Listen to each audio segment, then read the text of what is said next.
রাত 1টা বাজে আর আমি এখনো পর্যন্ত ছাদে দাঁড়িয়ে আছি। কেন জানি আজকে আর রুমে যেতে মন চাচ্ছে না। রাতের এই পরিবেশটা অনেক ভালো লাগছে, কিন্তু আমার মনের ভিতর কাল বৈশাখী ঝড় বয়ে যাচ্ছে। নিজের মনের কষ্টটা আজ কাউকে বলতে পারছি না। হঠাৎ পিছন থেকে কে যেন ডাক দিল। চোখের পানিগুলো মুছে পিছনে তাকিয়ে দেখে আব্বু দাঁড়িয়ে আছে। আব্বু আমার সামনে এসে বলতে লাগলো, নিলয়, তুই এখন এখানে দাঁড়িয়ে আছিস কেন? যা, তোর রুমে যা। মেয়েটা সেই কখন থেকে তোর রুমে একা বসে আছে। আমার কাঁধে হাত রেখে বলল, যাচ্ছি। আমি যেই আসতে যাব আব্বু আবার বলল, দেখ বাবা, মেয়েটা অনেক ভালো, ও তোকে অনেক সুখে রাখবে। আমি কিছু বললাম না, কারণ কিছু বলার মতো ভাষা নেই। তাই একটা শুকনো হাসি দিয়ে ছাদ থেকে নেমে রুমে চলে আসলাম। দরজার সামনে দাঁড়িয়ে আছি আর ভাবছি আজকে কি থেকে কি হয়ে গেল।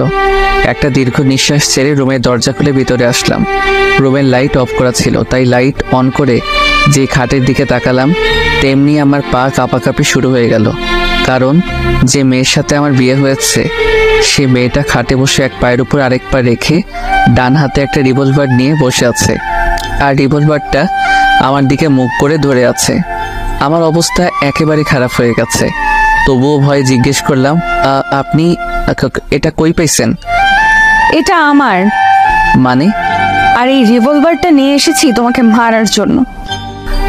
আমি আপনাকে কি করেছি যে আপনি আমাকে মারবেন? তুমি এতক্ষণ কোথায় ছিলে? ছাদে ছিলাম। কার সাথে ছিলে? কারোর সাথে না, একা ছিলাম। আচ্ছা যাও, ফ্রেশ হয়ে আসো, ঘুমাবো। আপনি ঘুমিয়ে যান, আমার একটু কাজ আছে। ওই, তোর কি কাজ এত রাতে? হ্যাঁ, আমি বলেছি না ফ্রেশ হয়ে আসতে? তাড়াতাড়ি যা, না হলে এই বন্দুক দিয়ে গুলি করে তোর খুলি উড়িয়ে দেব। এত সুন্দর ঝাড়ি খেয়ে আমি এক দৌড়ে ওয়াশরুমে চলে আসলাম। ওয়াশরুমে এসে ফ্রেশ হয়ে বাইরে আসতেই দেখলাম মেয়েটা এখনো সেইভাবেই বসে আছে। আমাকে দেখেই বলল, আজকে কি সেখানেই দাঁড়িয়ে থাকবে নাকি ঘুমাবেও? আমি কিছু না বলে খাট থেকে আমার বালিশটা নিয়ে ফ্লোরে যেই শুতে যাব, তেমনি মেয়েটা বলল, কি ব্যাপার, তুমি নিচে শুইতেছো কেন? তাহলে কোথায় ঘুমাবো? কেন, খাটে কি জায়গা নেই? না মানে ওই, কি না মানে করছো? তাড়াতাড়ি খাটে শুয়ে পড়ো। না, আপনি উপরে শুয়ে পড়ুন, আমি নিচে শুইতে পারবো। ওই, তোকে বলছি না আমার কথার উপরে কোনো কথা বলবি না। এখন তাড়াতাড়ি খাটে এসে শুয়ে পড়ো, না হলে এইটা তো দেখছই। আমি আর কিছু না বলে খাটের উপরে উঠে একপাশে হয়ে শুয়ে পড়লাম। হঠাৎ মেয়েটা আমার হাত ধরে টেনে আমার বুকের উপরে শুয়ে পড়ল। আচ্ছা, আপনি বালিশ থাকতে আমার বুকের উপর শুইলেন কেন?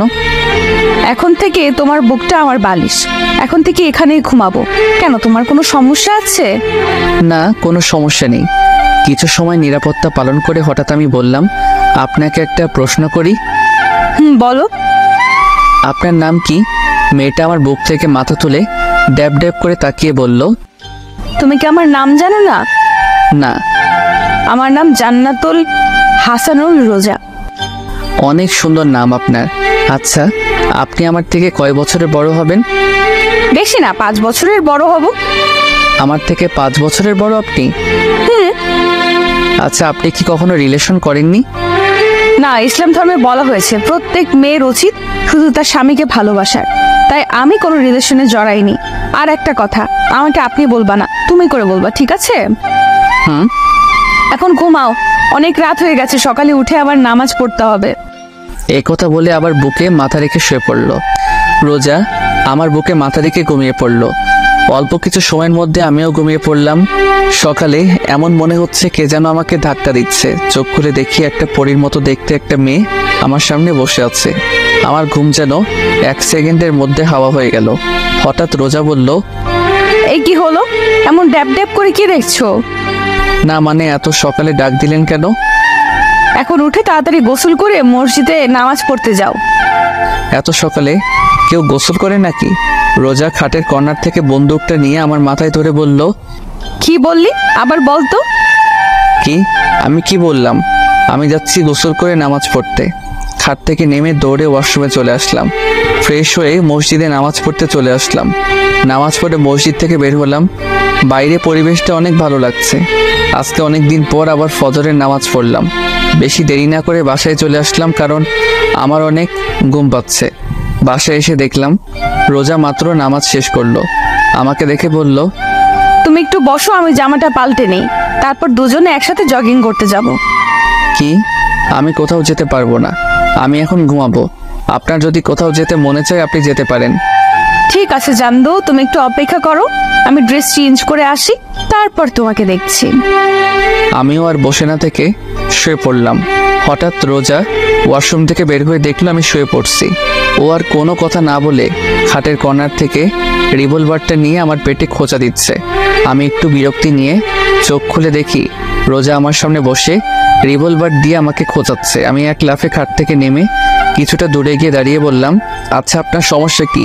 হ্যাঁ, কিছু একটা হইলে আপনি এই বন্দুকটা দেখে ভয় দেখান, আপনার সমস্যা কি বলেন তো? ফালতু মেয়ে যত সব। রোজা কিছু না বলে রুম থেকে চলে গেল। আমি বেলকনিতে চলে আসলাম। কেন জানি মনের ভিতরে খারাপ লাগতেছে। মেয়েটাকে একটু বেশি বলে ফেলেছি মনে হয়। বেলকনিতে বসে এগুলো ভাবছিলাম। হঠাৎ রোজা আমার পাশে এসে বসলো। আমি অদ্ভুত দৃষ্টিতে ওর দিকে তাকিয়ে আছি, কারণ কিছুক্ষণ আগে আমি এই মেয়েকে এত কথা বললাম, আর এই মেয়ে এখন হাসি খুশি হয়ে আমার পাশে বসে কফি খাচ্ছে। আমাকে এইভাবে ওর দিকে তাকিয়ে থাকতে দেখে রোজা ওর কফির মুখটা আমার দিকে বাড়িয়ে দিল। নাও তাড়াতাড়ি কফিটা খেয়ে নাও, না হলে ঠান্ডা হয়ে যাবে। না, আমার এখন কফি খাওয়ার মুড নেই। ওই তোরে খাইতে কইছি না, তুই আমার উপর আবার কথা বলতেছিস কেন? না মানে, ওই কি মানে, কফি খাবি নাকি গুলি খাবি? আমি কিছু না বলে রোজার হাত থেকে কফির মগটা নিয়ে নিলাম। রোজা মুচকি এসে বলল, আমার শোনাটা। আমি কিছু না বলে কফি খাচ্ছি। হঠাৎ আমি বললাম, সরি। কিসের জন্য? না মানে, কিছুক্ষণ আগে তোমার সাথে খারাপ ব্যবহার করেছিলাম, তাই সরি। না, আমি কিছুই মনে করিনি। কি অদ্ভুত মেয়ে, এত জোরে ধমক দিলাম আর এই মেয়ে বলছে কিছুই না। রোজা আমার সাথে চেপে বসলো। আমি যে উঠতে যাব তেমনি রোজা আমাকে টান মেরে বসিয়ে বলল, ওই কোথায় যাচ্ছ? রুমে। না, রুমে যাওয়ার কোনো প্রয়োজন নেই, এখানেই বসে থাকো। দেখো সকালের পরিবেশটা কত সুন্দর। আমি এক মনে রোজার দিকে তাকিয়ে আছি। এই মেয়েটা অনেক অদ্ভুত, আবার মায়াবীও। মাত্র কালকে দেখা হলো, আর এমন দেখাচ্ছে যে সে আমাকে আরো অনেক বছর আগে থেকে ভালোবাসে। ডাইনিং টেবিলে বসে আছি, আম্মু আর রোজা রান্নাঘরে কাজ করছে। আব্বু, তোমরা আমার সাথে এমন করলে কেন? আব্বু আর নেহা চোখ বড় বড় করে তাকিয়ে আছে। হঠাৎ আব্বু বলল, আমরা আবার তোর সাথে কি করলাম? কিছু জানো না তাই না? আরে কি হয়েছে বলবি তো? তোমরা আমার থেকে 5 বছর বড়, এক মেয়েকে আমার সাথে বিয়ে দিয়েছো। কেন করলে আমার সাথে এমন? শোন নীল, বাবা মা সন্তানের জন্য যা করে তা ভালোর জন্য করে। দেখিস তুইও রোজার সাথে সুখী থাকবি। আব্বু, আমি আরেকজনকে ভালোবাসি, আর আমি এই বিয়ে মানি না। ভাইয়া কি বলছিস তুই? পাগল হয়ে গেলি নাকি? দেখো নীল, বিয়ে কোনো ছেলে খেলা না, বুঝলে? রোজ এখন থেকে তোমার বউ, এটা ভুলে যেও না। আমি এই বিয়ে মানি না, আর আমি বললাম তো আমি আরেকজনকে ভালোবাসি। তুমি যেই মেয়েকে ভালোবাসো সেই মেয়ে একটা বাজে মেয়ে। রাস্তায় রাস্তায় ছেলেদের সাথে চলাফেরা করে, ও তোমাকে নিয়ে খেলছে। আর আমি কিছু বলতে যাব ঠিক সে সময় আম্মু আর রোজা রান্নাঘর থেকে নাস্তা তৈরি করে নিয়ে আসলো। রোজা এসে আমার পাশে বসলো। সবাই একসাথে নাস্তা খাওয়া শুরু করলাম। সবাই কথা বলতেছে, কিন্তু আমি কোনো কথা বলতেছি না, কারণ আমার তাদের সাথে কথা বলার কোনো মুড নাই। তাই আমি আমার মতো খেয়ে বাইরে চলে আসলাম। আমি আড্ডাখানায় আসতেই আমার বন্ধুরা নাইম, তানভীর, সাকিব চায়ের দোকানে বসে আছে। ওদের সামনে আসতেই, কিরে, কালকে আমাদের কিছু না বলেই ভার্সিটি থেকে এইভাবে চলে আসছিলি কেন? না মানে, পরিবারের একটু সমস্যা হয়েছিল তাই আর কি। আচ্ছা, রিয়ার সাথে কি তোর কোনো কথা হয় নাই? কাল থেকে ও আমাদের কল দিচ্ছে তোর কথা জিজ্ঞেস করার জন্য, আর আমরাও তোকে কল দিলাম, কিন্তু তোর ফোন বন্ধ দেখাচ্ছে। কালকে রাগের মাথায় মোবাইল ভেঙে ফেলেছিলাম। না মানে মোবাইলে চার্জ ছিল না হয়তো। আচ্ছা, আগে এটা বল, তোরা আজকে আমাকে এত কথা জিজ্ঞেস করছিস কেন? না মানে, তুই তো কোনোদিন এমন করিসনি তাই। আচ্ছা বাদ দে, ওদের সাথে আর কিছু সময় আড্ডা দিতে দিতে দুপুর হয়ে গেল। যখন নামাজ পড়ে বাসায় আসলাম, বাসায় আসতেই আমি আমার মোবাইলটা খুঁজতেছি, কিন্তু কোনো জায়গায় পাইনি। শেষমেশ আর না পেরে নেহার রুমে আসলাম। নেহার রুমে এসে দেখেও পড়তেছে। আমি ওর রুমের ভিতরে ঢুকে ওর সামনে গিয়ে ওর মাথায় আস্তে একটা থাপ্পড় মারলাম। নেহা পড়া বাদ দিয়ে রাগী লোক নিয়ে আমার দিকে তাকালো। কি চাই? কালকে যে আমি আমার মোবাইলটা ভেঙেছিলাম, ওটা তো কালকে আমার রুমে ছিল, কিন্তু এখন পাচ্ছি না। বল না, তুই কি কিছু জানিস নাকি? বললে আমি কি পাবো? তোর কি লাগবো? বেশি কিছু না, বিকেলে ঘুরতে নিয়ে যেতে হবে। ঠিক আছে, এখন বল। ভাবির কাছে। আর তোর ভাবি এখন কোথায়? রান্না করে। আমি আর কিছু না বলে রান্নাঘরের সামনে চলে আসলাম। রান্নাঘরের সামনে এসে দেখি রোজা একটাই রান্না করছে। আমি রান্নাঘরে ঢুকে পড়লাম। কেমনে যেন রোজা রান্নাঘরে কারো উপস্থিতি টের পেয়ে তাড়াতাড়ি পিছনে করে তাকালো। রোজা আমাকে দেখে বলল, সকাল থেকে এই পর্যন্ত কোথায় ছিলে? বন্ধুদের সাথে। নামাজ পড়ছিলা? আমার একটা কথা ছিল। বলো। আমার মোবাইলটা কোথায়? বলবো, তার আগে আমার একটা শর্ত আছে। বলো কি? আমাকে এখন পেছন থেকে জড়িয়ে ধরো, তাহলে বলবো। কি পাগল হয়ে গিয়েছো নাকি? যত তাড়াতাড়ি ধরবে তত তাড়াতাড়ি মোবাইল পেয়ে যাবে। আমি পারবো না, অন্য কিছু বলো। তোমার ইচ্ছে, না ধরলে নাই, আমার কিচ্ছু যায় আসে না। কেউ এসে গেলে খারাপ হয়ে যাবে। ওই কে কি বললো? হ্যাঁ, তুই কি অন্য কোনো মেয়েকে জড়িয়ে ধরবি যে কেউ দেখলে খারাপ ভাববে? এখন চুপচাপ দাঁড়িয়ে না থেকে তুই তোর কাজ কর, না হলে চিৎকার করে সবাইকে বলবো তুই আমাকে নির্যাতন করছিস। রান্না করা বাদ দিয়ে পিছনে করে রাগী লোক নিয়ে বলল, শুরু হয়ে গেছে ছেড়ে দেওয়া। আই, কি বিড়বিড় করছিস? আবার পিছনে করে ওর কাজ করতে করতে বলল। আমি আর কিছু না বলে রোজার পিছনে গিয়ে ওর দুই কাঁধে হাত দিয়ে রেখেছি। রোজা আমার হাতের স্পর্শ পেয়ে কিছুটা কেঁপে উঠলো। আমি কি বলছি, আমার কাঁধ ব্যথা করতেছে? না তো। তাহলে তুই আমার কাঁধে হাত রেখেছিস কেন? আমাকে জড়িয়ে ধর, না হলে। কি আর করা, শেষমেশ রোজাকে জড়িয়ে ধরতে হলো। কিন্তু ওকে জড়িয়ে ধরতে দুজনে কেঁপে উঠলাম। কেমন যেন এক অন্যরকম অনুভূতি। রোজা ওর কাজ না করে চুপচাপ দাঁড়িয়ে আছে, চোখ বন্ধ করে। আমার মোবাইলটা কোথায়? ও, ওটা ওটা তো ভেঙে গিয়েছিল, তাই আমি ফেলে দিয়েছি। কি, তুমি আমার মোবাইল ফেলে দিয়েছো? ওটার মধ্যে আমার সিম কার্ড ছিল, আর তুমি সেটা ফেলাই দিছো? আমি ওকে ছেড়ে দিয়ে বললাম, রোজা সত্যি করে বলো তো। হ্যাঁ, ফেলে দিয়েছি, কারণ ওটা একটা ভাঙা মোবাইল ছিল। তাই আর আমি কি জানতাম নাকি যে মোবাইলের ভেতরে সিম কার্ড ছিল? আমি কিছু না বলে রুমে চলে আসলাম। বিকেলে বেলকনিতে বসেছিলাম, এমন সময় নেহা আসলো। এসে বলল, ওই ঘুরতে নিয়ে যাবি না? না গেলে হয় না? দেখ, তুই কিন্তু আমাকে কথা দিয়েছিস, এখন কথা মোতাবেক কাজ কর। আচ্ছা ঠিক আছে, তুই যা, আমি রেডি হয়ে আসছি। অল্প কিছু সময়ের মধ্যে রেডি হয়ে নিচে চলে আসলাম। নেহার জন্য অপেক্ষা করতে লাগলাম। হঠাৎ মাথায় একটা কথা আসলো। আজকে দুপুরের পর থেকে রোজা রুমে আসেনি, আর ওর সাথে দেখাও হয়নি।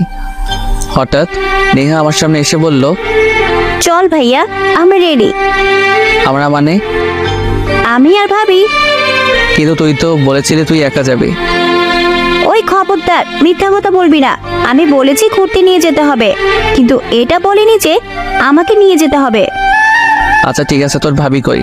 নেহা চোখ দিয়ে ইশারা করে সাইডে দেখতে বললো। আমি সাইডে তাকাতেই অবাক, কারণ রোজা একটা নীল রঙের শাড়ি পরেছে, আর এই শাড়িতে ওকে অনেক সুন্দর লাগছে।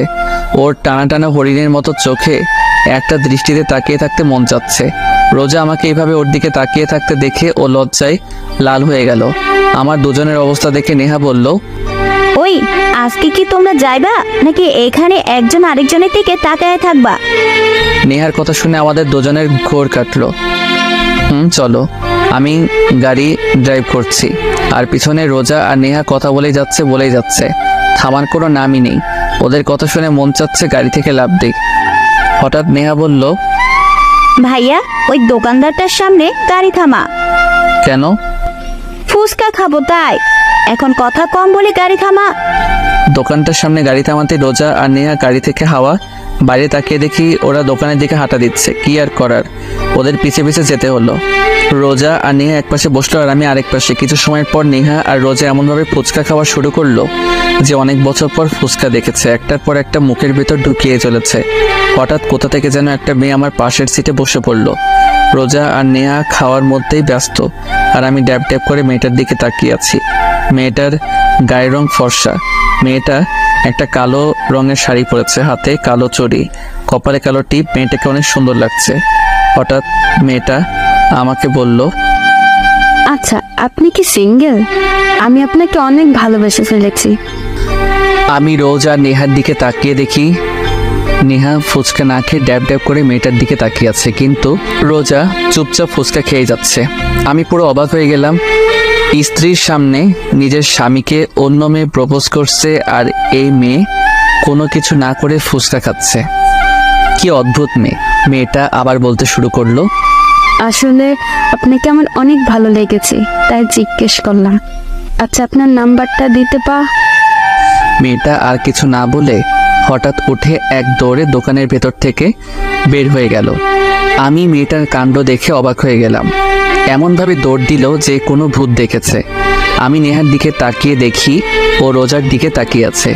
আমি রোজার দিকে তাকাতেই আমার গলা শুকিয়ে কাঠ হয়ে গেছে, কারণ রোজা সেই রিভলভারটা টেবিলের উপর রাখা আর ও চুপচাপ ফুচকা খাচ্ছে যেন কিছুই না। নেহা এমনভাবে রোজার দিকে তাকিয়ে আছে যে ওর চোখ এখনই বের হয়ে আসবে। আমি কাঁপা কাঁপা কণ্ঠে বললাম, এটা এখানে কোথা থেকে আসলো? ভাবি তার ব্যাগ থেকে বের করলো। রোজা নেহার আর আমার অবস্থা দেখে হেসে উঠল। নেহার কানে কানে কি যেন বলল। হঠাৎ নেহা চিৎকার করে বলে উঠল, সিরিয়াসলি? ও জানে। না। বলেই ওরা দুজন আমাকে দেখে হেসে গড়াগড়ি খাচ্ছে। আমার অবস্থা খারাপ। তাড়াতাড়ি করে এক গ্লাস পানি খেলাম, বিল দিয়ে এসে গাড়িতে বসলাম।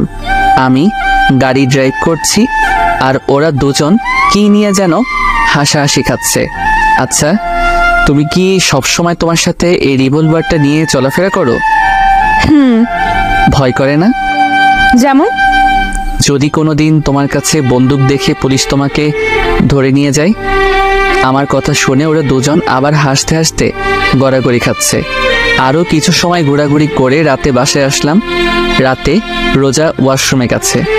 এই সুযোগে আমি রুমে থেকে বের হয়ে নেহার রুমের সামনে আসলাম। ওর রুমে এসে দেখি ও মোবাইল চালাচ্ছে। নেহা আমাকে ওর রুমে দেখে মোবাইল চালানোর বাদ দিয়ে বলল, ভাইয়া তুই কিছু বলবি? তোকে একটা কথা জিজ্ঞেস করার ছিল। বল। তোর ভাবি ওই সময় তোর কানে কানে কি বলছিল? সেটা তো বলা যাবে না। কেন? এটা ভাবি আর আমার সিক্রেট, তাই তোকে বলা যাবে না। আর অন্যের পার্সোনাল ব্যাপার জানতে তো লজ্জা করে না? নেহার কথা শুনে আমি আহত দৃষ্টিতে ওর দিকে তাকিয়ে আছি। আমার বোন মির্জাফর আর আমি জানতাম না। হঠাৎ পিছন থেকে রোজা বলে উঠল, একদম ঠিক কথা বলেছো নেহা। বলেই নেহার পাশে গিয়ে দাঁড়ালো। আমি রোজার দিকে রাগে দৃষ্টিতে তাকালাম আর কিছু না বলে রুম থেকে বের হয়ে ছাদে গিয়ে দাঁড়ালাম। কিছু সময় পর রোজাও আমার পাশে এসে দাঁড়ালো। আমি রোজার দিকে তাকিয়ে আছি। ওকে অনেক মায়াবী লাগছে। মেয়েটাকে বোঝা প্রচুর মুশকিল। এমন মনে হয় মেয়েটার মনে অনেক রহস্য লুকানো। হঠাৎ রোজা বলল, রাতের এই পরিবেশটা অনেক ভালো লাগে, তাই না? রোজার দিকে তাকিয়ে বললাম, জানো, আমার একটা ফ্রেন্ড ছিল, ওর সাথে সব কিছু শেয়ার করতাম। প্রতিদিন রাতে ওর সাথে ছাদে বসে অনেক আড্ডা দিতাম। ওকে ছাড়া আমার একদিনও ভালো লাগতো না। কিন্তু এইটুকু বলে রোজা কাঁদতে কাঁদতে ফ্লোরে বসে পড়ল। ও এমনভাবে কান্না করছে যে ওর জীবন থেকে বেশ মূল্যবান কিছু হারিয়ে ফেলেছে। ওর এইভাবে কান্না কেন যেন আমার আর সহ্য হচ্ছে না। বুকের ভিতর কেমন যেন লাগছে। আমি রোজার পাশে বসে ওর কাঁধে হাত রাখলাম। কি হয়েছিল সেই দিন? আর তুমি এমনভাবে কান্না করছো কেন? রোজা কিছু না বলে আমাকে আষ্টে পৃষ্ঠে জড়িয়ে ধরলো আর আরও জোরে কান্না করতে লাগলো। কান্না করতে করতে হঠাৎ রোজা বলল, আমার একটা কথা রাখবে? বলো। কখনো আমাকে একা ছেড়ে চলে যাবে না তো? রোজার কথা শুনে আমি চুপ হয়ে গেলাম। ওর এই প্রশ্নের জবাব কি দিব সেই উত্তর আমার কাছে নেই। কি হলো, বলো না, তুমি কি কখনো আমাকে ছেড়ে চলে যাবে? আমি চোখের পানি কেন যেন আমার সহ্য হচ্ছে না। কেন যেন ওর প্রতি কোনো এক মায়া সৃষ্টি হচ্ছে। ওর কান্না মাখা মুখ দেখে আমি বলে উঠলাম, না, কোনো দিনও তোমাকে ছেড়ে যাব না, সব সময় তোমার পাশে থাকবো। রোজা কিছু না বলে আমার বুকে মাথা রেখে বসে থাকলো। আর আমি ভাবতে লাগলাম, আমি তো অন্য কাউকে ভালোবাসি, তাহলে রোজাকে এই কথা কিভাবে বলতে পারলাম? রোজা, এই প্রথম আমি রোজার নাম বলে ডাক দিলাম। রোজা। রোজা এখনো নিশ্চুপ থাকায় বুঝতে পারলাম ও ঘুমিয়ে পড়েছে। রাত 11টা বেজে গেছে আর আকাশের অবস্থা দেখে বোঝা যাচ্ছে বৃষ্টি আসতে পারে। তাই বেশি দেরি না করে রোজাকে সাবধানে কোলে তুলে নিলাম। ছাদ থেকে নেমে রুমে যাচ্ছি, এমন সময় আমাদের সামনে নেহা এসে হাজির। তো এত রাতে কোথা থেকে আসা হলো? হুম হুম চুপ, আসতে বলো, রোজা ঘুমিয়ে পড়েছে। ও, তুই কি করছিস? এত রোমান্টিক একটা সময়, ভাবি তোর কোলে একটা ছবি তুলে নেই। নেহার ছবি তোলা হয়ে গেলে আমরা রুমে চলে আসলাম। রোজাকে বিছানায় শুয়ে দিলাম। আমি ওর অপর পাশে শুয়ে পড়লাম, রোজার দিকে মুখ করে। ঘুমন্ত অবস্থায় রোজাকে অনেক মায়াবতী লাগছে। কান্না করার ফলে ওর দু চোখ ফুলে গেছে, নাক লাল হয়ে গেছে। ওকে দেখে আমার এক অন্যরকম অনুভূতি কাজ করছে। কেন যেন এখন আর রিয়ার কথা মনে পড়ছে না। মন চাচ্ছে রোজার সাথেই থাকি সব সময়। এইসব ভাবতে ভাবতে কখন যে ঘুমিয়ে পড়লাম মনে নেই। সকালে ঘুম থেকে উঠে দেখলাম রোজা আমার বুকের উপরে মাথা রেখে গুটিসুটি মেরে শুয়ে আছে। রোজাকে বুকের উপর থেকে সরিয়ে একপাশে শুয়ে দিলাম। আমি উঠে ওয়াশরুমে চলে আসলাম। কিছু সময় পর ফ্রেশ হয়ে নিচে আসলাম। কি রে, রোজা কোথায়? ও ঘুমাচ্ছে। ও, তুই এখন কি ভার্সিটিতে যাবা? হুম, নেহা কি যাবে না? নেহা তো ওর ফ্রেন্ডদের সাথে চলে গেছে। ও, কিছু সময় পর ভার্সিটির উদ্দেশ্যে রওনা দিলাম। কিছু সময়ের মধ্যে ভার্সিটি পৌঁছে গেলাম। ভার্সিটির ভিতর ঢুকতে কোথা থেকে যেন রিয়া দৌড়ে এসে আমাকে জড়িয়ে ধরলো আর বলতে লাগলো, ওই কালকে কোথায় ছিলে আর তোমার মোবাইল বন্ধ কেন? রিয়ার এইভাবে জড়িয়ে ধরা আমার কেন যেন ভালো লাগছে না। ওকে এক ঝটকায় নিজের থেকে ছাড়িয়ে নিয়ে বললাম, একটু প্রবলেম হয়েছিল তাই আর কি। তো আমি কি কিছু হেল্প করতে পারবো নাকি? না, দরকার নেই, এখন চলো ক্লাসে যাই।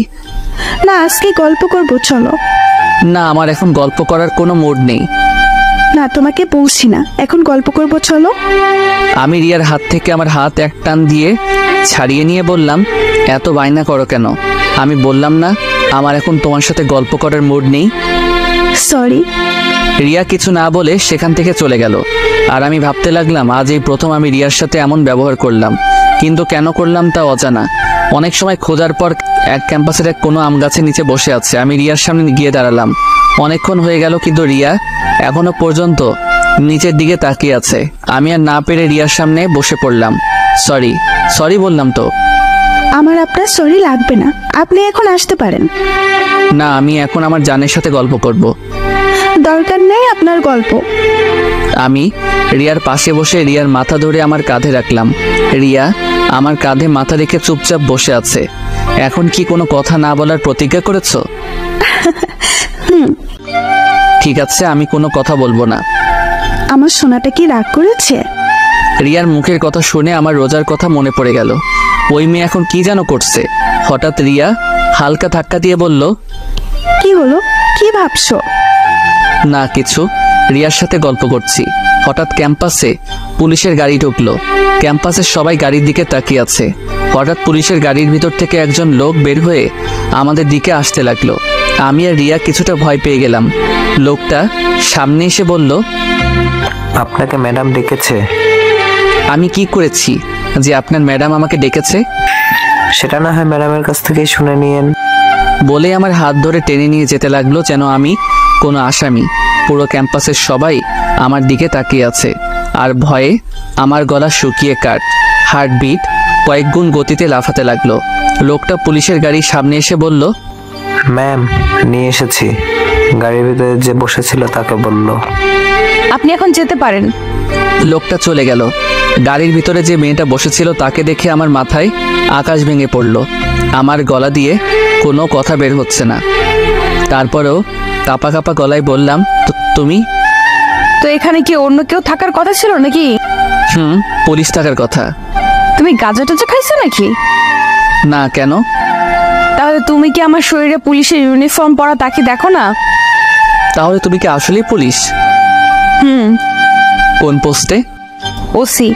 আচ্ছা, তুমি কি এখন গোয়েন্দাদের মতো শুধু প্রশ্নই করে যাবে নাকি গাড়িতে উঠে বসবে? দেখো পুরো ক্যাম্পাসের সব লোক আমাদের দিকে তাকিয়ে আছে। রোজার কথা শুনে আশেপাশে তাকিয়ে দেখি সবাই আমাদের দিকে তাকিয়ে আছে। রিয়ার দিকে তাকিয়ে দেখি ও ওখানেই থ মেরে দাঁড়িয়ে আছে। আমি কোনো কথা না বলে গাড়িতে উঠে বসলাম। রোজা ড্রাইভ করছে আর আমি চুপচাপ ড্যাব ড্যাব করে রোজার দিকে তাকিয়ে আছি। রোজাকে এই ড্রেসে এক কথায় অসাধারণ লাগছে। রোজা আমাকে এইভাবে তাকিয়ে থাকতে দেখে লজ্জা মাখা মুখে বলল, ওই এইভাবে ড্যাব ড্যাব করে তাকে কি দেখছো? তোমাকে? আমাকে দেখার মতো আমার মাঝে এমন কি আছে? বলতে পারলাম না, কিন্তু তোমাকে অনেক সুন্দর লাগছে। তাই? আচ্ছা, এই কয়দিন না আমাকে ভয় পাইতা? না, ভয় কেন লাগবে? এখন কি ভয় লাগছে না? আমার সাথে ফাজলামে আমাকে ছাড়া অন্য কোনো মেয়ের সাথে থাকলে জেলে ভরে দিতে পারতো। রোজার কথা শুনে এখন ভয় লাগতে শুরু করলো, কারণ এই মেয়ের কথা বলা যায় না, বিনা কারণে জেলেও ঢুকিয়ে দিতে পারে। আমি রোজার দিকে থেকে চোখ ফিরিয়ে বাইরের দিকে তাকিয়ে থাকলাম। আমার অবস্থা দেখে রোজা হেসে ফেললো। কিছুক্ষণ পর রোজা আমাকে নিয়ে লেগের পাড়ে আসলো। রোজা আর আমি একটা বেঞ্চে বসে আছি, কেউ কোনো কথা বলছি না। নিরাপত্তা ভেঙে হঠাৎ রোজা বলল, তোমাকে একটা প্রশ্ন করি। বলো। ক্যাম্পাসে তোমার সাথে যে মেয়েটা বসেছিল সে কি আমার সতীন? রোজা এমন প্রশ্ন করবে তা ভাবতে পারিনি। ওর এই প্রশ্নের জবাব কি দিব তা ভেবে পাচ্ছি না। আমাকে চুপ থাকতে দেখে রোজা বলল, এই শোনো, আমি কিন্তু অন্য কারোর সাথে আমার স্বামীর ভাগ বসাবো না। তুমি শুধু আমার। অন্য কোনো মেয়ের দিকে তাকালে তোমাকে বিনা টিকিটে উপরে পাঠিয়ে দেবো। বুঝেছি। আচ্ছা, একটা প্রশ্ন করি। বলো। তুমি জানলে কিভাবে যে ওই মেয়ের সাথে আমার কিছু চলছে? আমাদের বিয়ের আগে আব্বু বলেছিল তুমি একটা মেয়েকে ভালোবাসো, আর সেই মেয়ে নাকি তোমার সাথে খেলা করেছে। আর আজকে তুমি আর ওই মেয়ে ক্যাম্পাসে একবার কর্নারে বসেছিলে, তাই আমার আর বুঝতে বাকি রইল না এটাই সেই মেয়ে। রোজা এক নিঃশ্বাসে বলল, তো তোমার কি আমার উপর কোনো রাগ বা কষ্ট নেই? রাগ বা কষ্ট থাকবে কেন? এই যে তোমার স্বামী যে অন্য মেয়ের সাথে বসেছিল, রোজার মনের কথা জানার জন্য বললাম। আমি কি মানুষ নাকি যে আমার কষ্ট থাকবে? এখন চলো, এখানে ভালো লাগছে না। বলেই রোজা সেখান থেকে উঠে গাড়িতে গিয়ে বসলো। রোজার আচরণ দেখে বুঝলাম ও অনেক কষ্ট পেয়েছে। কেন যেন এই মেয়েকে বুঝতে পারছি না, পুরো অদ্ভুত একটা মেয়ে। আমি গিয়ে রোজার পাশে বসলাম। রোজা কিছু না বলে চুপচাপ ড্রাইভ করতে লাগলো। আমার নিজের ভিতর কেমন যেন একটা গিল্টি ফিল হতে লাগলো। রোজাকে কি বলবো তা খুঁজে পাচ্ছি না। হঠাৎ রোজা একটা মলের সামনে গাড়ি থামিয়ে বলল, নামো। আমরা এখানে কেন এসেছি? ওই, তুই নামবি নাকি অন্য কোনো পদক্ষেপ নিব? আমি কিছু না বলে গাড়ি থেকে নেমে রোজার পিছনে পিছনে চুপচাপ হাঁটছি। হঠাৎ রোজা একটা মোবাইলের শোরুমে ঢুকলো। আমি একটু দাঁড়িয়ে ভাবলাম রোজা এখানে কেন এসেছে। কিছু না ভেবে দোকানের ভিতরে ঢুকে পড়লাম। রোজা একটা মোবাইল সিম কার্ড কিনলো। আমি চুপচাপ দেখে যাচ্ছি। মোবাইলটা দেখে আমার লোভ এসে পড়লো, মন চাচ্ছে যদি এই মোবাইলটা আমার হতো। রোজা বিল পেমেন্ট করে আবার বেরিয়ে পড়লো। আমিও রোজার পিছে পিছে বের হয়ে গাড়িতে বসলাম। কিছুক্ষণ পর রোজা একটা রেস্টুরেন্টের সামনে গিয়ে গাড়ি থামালো। আমার দিকে তাকাতেই আমি গাড়ি থেকে নেমে পড়লাম। রোজা আর আমি রেস্টুরেন্টে থেকে লাঞ্চ করলাম, কিন্তু রোজা আমার সাথে কোনো প্রকার কথাও বলেনি। আর একটা লজ্জাজনক কথা, সব পেমেন্ট রোজাই করেছে, কারণ আমি বেকার। কিছু সময় পর দুজনেই বাসায় চলে আসলাম। বাসায় আসতেই আম্মু রোজাকে ডাকলো। রোজা কিছু না বলে রুমে চলে গেল। আম্মু আমাকে দেখে আমার সামনে এসে বলল, কি রে, রোজার আবার কি হলো? ওই কিছু না তো। দেখ নীল, আমার সাথে মিথ্যা কথা বলবি না, বল কি হয়েছে? ও আমার সাথে একটু রাগ করেছে, এইটুকুই। আর কি নিয়ে রাগ করেছে? তেমন কিছু না, আমি এখন রুমে গেলাম বলে ওখান থেকে চলে আসলাম। রুমের সামনে এসে দেখি রোজা মার্কেট থেকে যেই মোবাইলটা কিনেছিল সেটা চালাচ্ছে। আমাকে দেখেও না দেখার ভান করে এক মনে মোবাইল চালাতে লাগলো। আমিও কিছু না বলে ওয়াশরুমে চলে গেলাম। ওয়াশরুমে এসে ভাবতে লাগলাম যে ওর রাগ ভাঙানো যায় কিভাবে, কিন্তু কোনো আইডিয়া পেলাম না। ওয়াশরুম থেকে বের হয়ে দেখলাম রোজা আগের মতোই খাটে বসে মোবাইল গোতাচ্ছে। আমি চুপচাপ রোজার পাশে গিয়ে বসে থাকলাম, কিন্তু এই মাইয়ার সেই জায়গায় কোনো খেয়ালই নাই। আমি ড্যাব ড্যাব করে ওর দিকে তাকিয়ে আছি আর ও এক মনে মোবাইলের দিকে। আমি এইবার মাথা নিচু করে বসে রইলাম। হঠাৎ রোজা আমার দিকে ঘুরে বসে একটা মোবাইল বাড়িয়ে দিল। আমি ড্যাব ড্যাব করে ওর দিকে তাকিয়ে আছি। আমাকে এইভাবে তাকিয়ে থাকতে দেখেও বলল, এইভাবে তাকানোর কিছুই নেই, তোমার মোবাইল নেই সেই জন্য এটা তোমাকে দিলাম। রোজার দিকে তাকিয়ে মনে মনে বললাম, কিপটুস কিপটা, ও আমাকে ওর পুরনো মোবাইলটা ধরিয়ে দিল। আর আমি ভেবেছিলাম ও আমাকে এই নতুন মোবাইলটা দিবে। আমি মুখ কালো করে রোজার দিকে তাকিয়ে আছি, আর রোজা এই ইমোজির মতো আমার দিকে তাকিয়ে আছে। আমি রোজার হাত থেকে মোবাইলটা নিয়ে নিলাম। হঠাৎ রোজা আমাকে বলল, একটু সামনে এসো, তোমাকে একটা কথা বলার ছিল। আমি রোজার দিকে একটু আগাতেই রোজা বলল, জানো, এই মোবাইলটা আমার অনেক দিন ধরে কেনার শখ ছিল, তাই এটা আমি রেখে দিলাম। আর আমার এই মোবাইলটা যখন পুরাতন হয়ে গেছে তাই এটা তুমি রেখে দাও। রোজার কথা শুনে আমি হেসে উঠলাম। রোজা আমার দিকে অদ্ভুত দৃষ্টিতে তাকিয়ে আছে। হাসছো কেন? তুমি তোমার মোবাইলটা দিয়ে অনেক বড় উপকার করলা। মানে? তুমি তো আমাকে তোমার মোবাইল দিয়ে দিলে, তাই এখন আর মোবাইল কেনার কোনো প্রয়োজন নেই। আর আব্বু তো জানে যে আমার মোবাইল নেই, আর আব্বুর থেকে মোবাইল কেনার জন্য ফাও টাকা পাবো, বুঝেছো? কিন্তু এই মাইয়া কি পাগল হয়ে গেল নাকি? রোজা হাসতে হাসতে বিছানায় গড়াগড়ি খাচ্ছে, কিন্তু আমি কিছুই বুঝতে পারছি না এখানে হাসার কি আছে। হাসছো কেন? দাঁড়াও, আগে হেসে নেই, তারপর বলছি। আমি কি কোনো যোগ করেছি? কি? রোজা একটু হাসি থামিয়ে বলল, তোমার মতে আমি কি আমার টাকা দিয়ে এই মোবাইলটা কিনেছি? এই মোবাইল কেনার টাকা আব্বু আমাকে দিয়েছে, আর বলেছিল তোমাকে একটা ভালো মোবাইল কিনে দিতে। এখন হয়তো বুঝেছো। বলেই আবার হাসতে লাগলো। তোমার আব্বু টাকা দিয়েছিল আমাকে মোবাইল কিনে দিতে? তোমার আব্বু দিয়েছে। আমি বুকে হাত দিয়ে বিছানায় চিত হয়ে শুয়ে পড়লাম আর বলতে লাগলাম, আমার টাকা আমার মোবাইল অনেক বড় একটা শখ খেয়েছি। আমার অবস্থা দেখে রোজা আমার সামনে এসে বলল, কি হয়েছে তোমার, এমন করছো কেন? আমার টাকা আমার মোবাইল। আচ্ছা, টাকার বদলে অন্য কিছু দিলে হবে নাকি? ওই মোবাইলটা আমাকে দিলে খুশি হতাম। না, তা হবে না, অন্য কিছু লাগলে বলো। না, আমার অন্য আর কিছু লাগবে না বলে যে উঠতে যাব, রোজা আমার বাম হাত ধরে টান মেরে আবার শুয়ে দিয়ে আমার বুকের উপর উঠে বসলো আর বলতে লাগলো, ওই কই যাচ্ছ? ও ওয়াশরুমে যাচ্ছিলাম। কিছু সময় আগে না ওয়াশরুমে গিয়েছিলে? আবার যেতে মন চাচ্ছিল। কেন, ওয়াশরুমে কি ওই ডাইনি বুড়ি রিয়া আছে নাকি? কি বললি, আবার বলতো। না মানে কি না মানে বলছিস, ভালো মতো বল।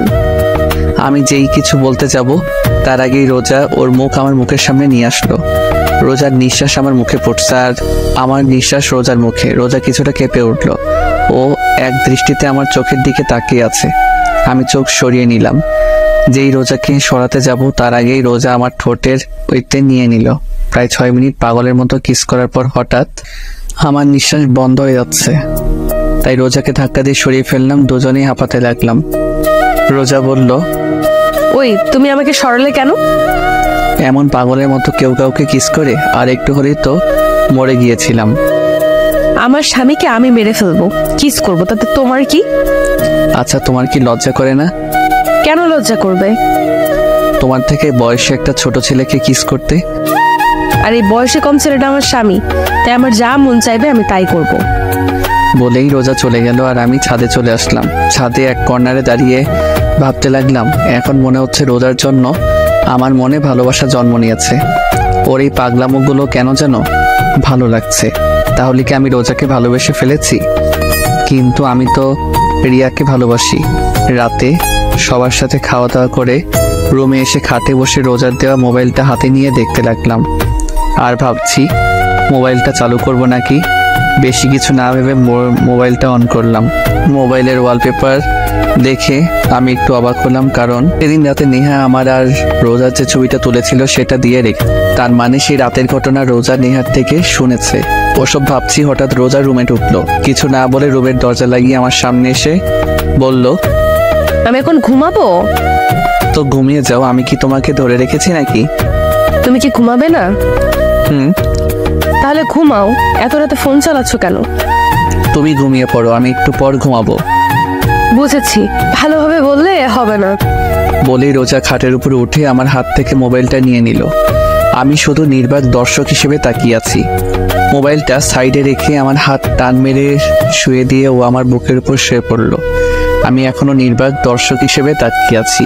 এটা কি হলো? কোথায় আবার কি হলো? তুমি আমার উপর কেন শুয়েছ? বিছানায় তো বালিশ আছে, ওখানে সব। আমার বালিশ শুধু তুমি। নয়, হ্যাঁ। এখন কথা কম বলে শুয়ে পড়ো, অনেক রাত হয়েছে। আমি আর কিছু বললাম না, কারণ এই মেয়ের সাথে কথায় পেরে ওঠা অসম্ভব। কিছুক্ষণের মধ্যে আমরা ঘুমিয়ে পড়লাম। সকালে ঘুম থেকে উঠে দেখলাম রোজা প্রতিদিনের মতো আমার বুকের উপর মাথা রেখে শুয়ে আছে। আজকে কেন জানি ওর এইভাবে শুয়ে থাকা আমার ভালো লাগছে। আমার ডান হাতটা দিয়ে ওর মুখের উপর আসা চুলগুলো ওর কানের পিছনে গুঁজে দিলাম। ও কিছুটা নেড়ে উঠলো। কিছুক্ষণ এক দৃষ্টিতে ওর দিকে তাকিয়ে থাকলাম। ওকে অনেক রূপবতী দেখাচ্ছে। রোজাকে সাবধানে বুকের উপর থেকে উঠিয়ে সাইডে শুয়ে দিলাম। আমি উঠে ফ্রেশ হয়ে নাস্তা করে ভার্সিটির উদ্দেশ্যে বেরিয়ে পড়লাম। রিয়াকে কি বলবো তা ভাবতে ভাবতে ভার্সিটির সামনে চলে আসলাম। ভার্সিটির সামনে আসতে দেখলাম রিয়া গেটের সামনে দাঁড়িয়ে আছে। ওকে দেখে বোঝা যাচ্ছে ও কারোর জন্য অপেক্ষা করছে। হঠাৎ রিয়া আমাকে দেখে আমার সামনে দৌড়ে আসলো আর এসেই বলতে লাগলো, তুমি ঠিক আছো তো? কি হয়েছে তোমার? আর এমন দেখাচ্ছে কেন তোমাকে? কালকে ওই পুলিশ তোমাকে ধরে নিয়ে গেল, সেটা নিয়ে আমি অনেক টেনশনে ছিলাম। ও, ওটা আমার এক পরিচিত কাজিন ছিল। ও, আমি তো ভয় পেয়ে গেছিলাম। আচ্ছা এটা বলো, এখানে কার জন্য অপেক্ষা করছিলে? তোমার জন্য অপেক্ষা করছিলাম। কেন? আজকে সারাদিন তোমাকে নিয়ে ঘুরবো। তাই? হ্যাঁ। তো কোথায় যাইবা এখন? লেকের পাড়ে যাবো, চলো। ঠিক আছে চলো। আমি আর রিয়া রিক্সায় উঠলাম। রিক্সা চলছে তার আপন গতিতে। রিয়া আমার এক হাত ঝাপটে ধরে বসছে। ওর এইভাবে আমার হাত ধরে থাকা কেন জানি ভালো লাগছে না। কিছু সময়ের মধ্যে লেকের পাড়ে এসে পড়লাম। রিক্সা ভাড়া মিটিয়ে আমি আর রিয়া পাশাপাশি হাঁটছি। হঠাৎ রিয়া বলল, চলো ওখানে বসি। ঠিক আছে। রিয়ার আর আমি পাশাপাশি বসলাম। অনেক সময় হয়ে গেল কিন্তু দুজনেই চুপচাপ বসে আছি। কিছু সময় পর হঠাৎ রিয়া বলল, একটা কথা জিজ্ঞেস করার ছিল। বলো, কি জিজ্ঞাসা করতে চাও? সত্যি কথা বলবে তো?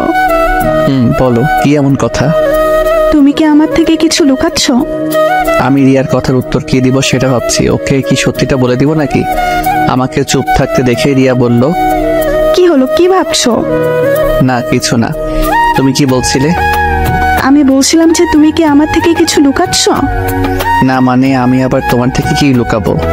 না মানে তুমি কিছুটা বদলে গেছো, আগের মতো আর নেই। আমি আগের মতোই আছি। আচ্ছা বাদ দাও এই টপিক। দুজনে আবার চুপ হয়ে গেলাম, কেউ কোনো কথা বলছি না। আবার কিছু সময় পার হয়ে গেল। হঠাৎ আমার মোবাইলে কল আসলো। মোবাইলের স্ক্রিনে তাকিয়ে দেখি আননোন নাম্বার থেকে কল আসছে। আমি তো এই সিম কার্ডের নাম্বারে কাউকে দেইনি, তাহলে কে কল দিল? এইসব ভাবতে ভাবতে কলটা কেটে গেল। এটা দেখে রিয়া বলল, কি ব্যাপার, কলটা ধরলে না কেন? আমি কিছু বলতে যাব তার আগে আবার কল আসলো সেই একই নাম্বার থেকে। রিয়ার থেকে কিছুটা দূরে গিয়ে কলটা রিসিভ করলাম। রিসিভ করতেই, ওই কই তুমি? কে আপনি আর কাকে কল দিয়েছেন? ওই আমি রোজা। রোজা? আমি। এখন কই তুমি? আমি তো এখন ভার্সিটিতে আছি। সত্যি তো? ঠিক আছে, বাই। রোজা কলটা কেটে দিল। রোজার গলার আওয়াজ শুনে মনে হলো ও কান্না করছে। হঠাৎ রিয়া আমার পাশে এসে দাঁড়ালো। কি ব্যাপার, কে কল করেছিল? আব্বু। কি বললো? আরে তেমন কিছু না, এমনি কল দিয়েছিল। তুমি আমার থেকে কিছু লুকাচ্ছ না তো? আরে বাবা, আমি আবার কি লুকাবো? আচ্ছা এখন কি খাবে বলো? চলো ফুচকা খাবো। ঠিক আছে চলো। তারপর রিয়া আর আমি ফুচকার দোকানে ঢুকলাম। রিয়া ফুচকা খাচ্ছে আর মাঝে মাঝে আমার মুখে একটা ফুচকা তুলে দিচ্ছে। ওর সাথে সময় কাটাতে আমার অনেক ভালো লাগে, কিন্তু আজকে কেন যেন ভালো লাগছে না। মনে শুধু রোজার কথাই মনে পড়ছে। হঠাৎ মনে পড়লো এতক্ষণে তো ভার্সিটির সময় শেষ। হঠাৎ আমার মোবাইলে আবার কার যেন কল আসলো। পকেট থেকে মোবাইলটা বের করে স্ক্রিনে তাকিয়ে দেখি রোজা আবার কল করেছে। কিছু না ভেবে কলটা কেটে দিলাম। কলটা কেটে দিয়ে রিয়াকে বললাম, রিয়া আমার এখন যেতে হবে, একটা জরুরি কাজ আছে। না, আজকে আমরা সারাদিন ঘুরবো, তোমাকে আজকে সারাদিন আমার সাথে থাকতে হবে। রিয়া প্লিজ বোঝার চেষ্টা করো, আমার এখন যেতে হবে। রিয়া হালকা কেঁপে উঠলো, কারণ আমি কখনো ওর সাথে এভাবে কথা বলিনি। আচ্ছা ঠিক আছে যাও, আর সরি। আমি বুঝতে পারলাম ওর সাথে এমনভাবে কথা বলা ঠিক হয়নি। আমি রিয়াকে বুকের সাথে জড়িয়ে ধরে বললাম, সরি প্লিজ, কষ্ট পেও না, একটু রাগ উঠে গিয়েছিল। প্লিজ সোনা, কথা বলো প্লিজ। তুমি বদলে গিয়েছো, তুমি আর আগের মতো নেই। বলেই রিয়া সেখান থেকে চলে গেল। আমি বিল পেমেন্ট করে দোকান থেকে বের হয়ে আসলাম। রাস্তায় এসে দাঁড়িয়ে আছি, নিজের উপর প্রচুর রাগ হচ্ছে, কিন্তু কারণ খুঁজে পাচ্ছি না। হঠাৎ আবার মোবাইলে রোজার কল আসলো। আমি কল রিসিভ করেই বললাম, আচ্ছা কি সমস্যা আপনার বলেন তো? মানে এত কল করছেন কেন? না মানে অনেক সময় হয়ে গেছে, ভার্সিটি থেকে আসছো না, তাই ফোন করছি। আমি কি এখন আপনার কথায় চলবো নাকি? আমার যখন বাসায় আসতে মন চাইবে আমি তখন আসবো। আর শোনেন, আমাকে কল দিয়ে বেশি বিরক্ত করবেন না বলেই কল কেটে দিলাম। অনেক রাগ হচ্ছে রোজার উপর। কেন যে আব্বু এই মেয়েটার সাথে আমাকে বিয়ে দিল, কয়েকদিনের মধ্যেই আমার আরামের জীবনটাকে তছনছ করে দিল। যত তাড়াতাড়ি সম্ভব এই মেয়েকে আমার জীবন থেকে সরাতেই হবে। মোবাইলটা অফ করে দিলাম, আনমনে রাস্তায় হাঁটতে লাগলাম। এভাবে রাত 11টা বেজে গেল। এখন আর রাগ নেই, এখন শুধু ভয় করতেছে বাসায় গেলে আব্বুকে কিভাবে ম্যানেজ করব। ভয়ে ভয়ে বাসার দিকে পা বাড়াতে লাগলাম। কিছু সময়ের মধ্যে বাসায় পৌঁছালাম। ডুপ্লিকেট চাবি দিয়ে বাসার দরজা খুলে টিপে টিপে হেঁটে হলরুমে সিঁড়ি উঠতে যাব। হঠাৎ ডাইনিং টেবিলের দিকে চোখ যেতে দেখলাম রোজা চেয়ারে বসে টেবিলের উপরে মাথা রেখে শুয়ে আছে। ওকে দেখে মনে হচ্ছে ও অনেক সময় ধরে এখানে বসেছিল। ওর জন্য একটু খারাপ লাগলো। আস্তে আস্তে রোজার দিকে এগিয়ে গেলাম। রোজার পাশে টেবিলে বসে টেবিলে নক করলাম। 4 থেকে 5 বার টেবিলে আওয়াজ করার পর রোজার ঘুম ভাঙলো। হলরুমের লাইট জ্বালানোই ছিল। রোজার মুখ তুলতেই আমার কলেজা কেঁপে উঠলো, কারণ রোজার চোখের নিচে কালি পড়ে গিয়েছে। 2 চোখ একেবারে ফুলে গেছে, নাক ও গাল একেবারে লাল হয়ে আছে। যে মেয়েকে আমি সকালে ভালো দেখেছিলাম, সে মেয়ের অবস্থা দেখে আমার পায়ের নিচের থেকে মাটি সরে গেল। আমি এক দৃষ্টিতে রোজার দিকে তাকিয়ে আছি।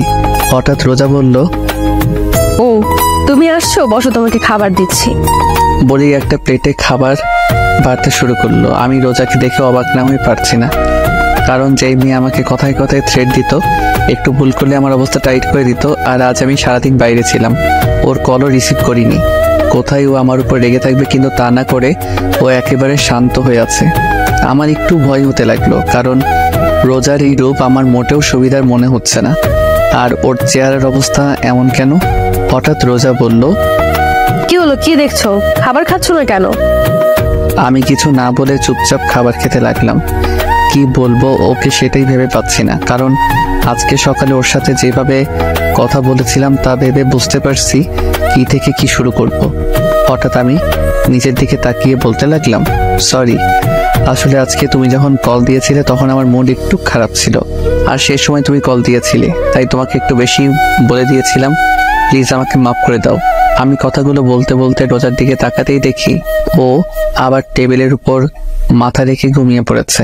আমি টেবিল থেকে উঠে হাত ধুয়ে আসলাম, রোজার সামনে এসে দাঁড়িয়ে রইলাম। এই মেয়েটা এমন অদ্ভুত কেন, যে কোনো জায়গায় ঘুমিয়ে পড়ে, এখন আবার ওকে কোলে করে রুমে নিয়ে যেতে হবে।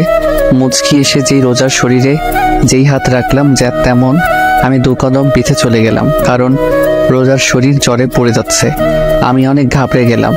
এখন কি করব কিছুই মাথায় আসছে না। আমি তাড়াতাড়ি করে রোজার কাছে গিয়ে ওকে কোলে তুলে নিলাম।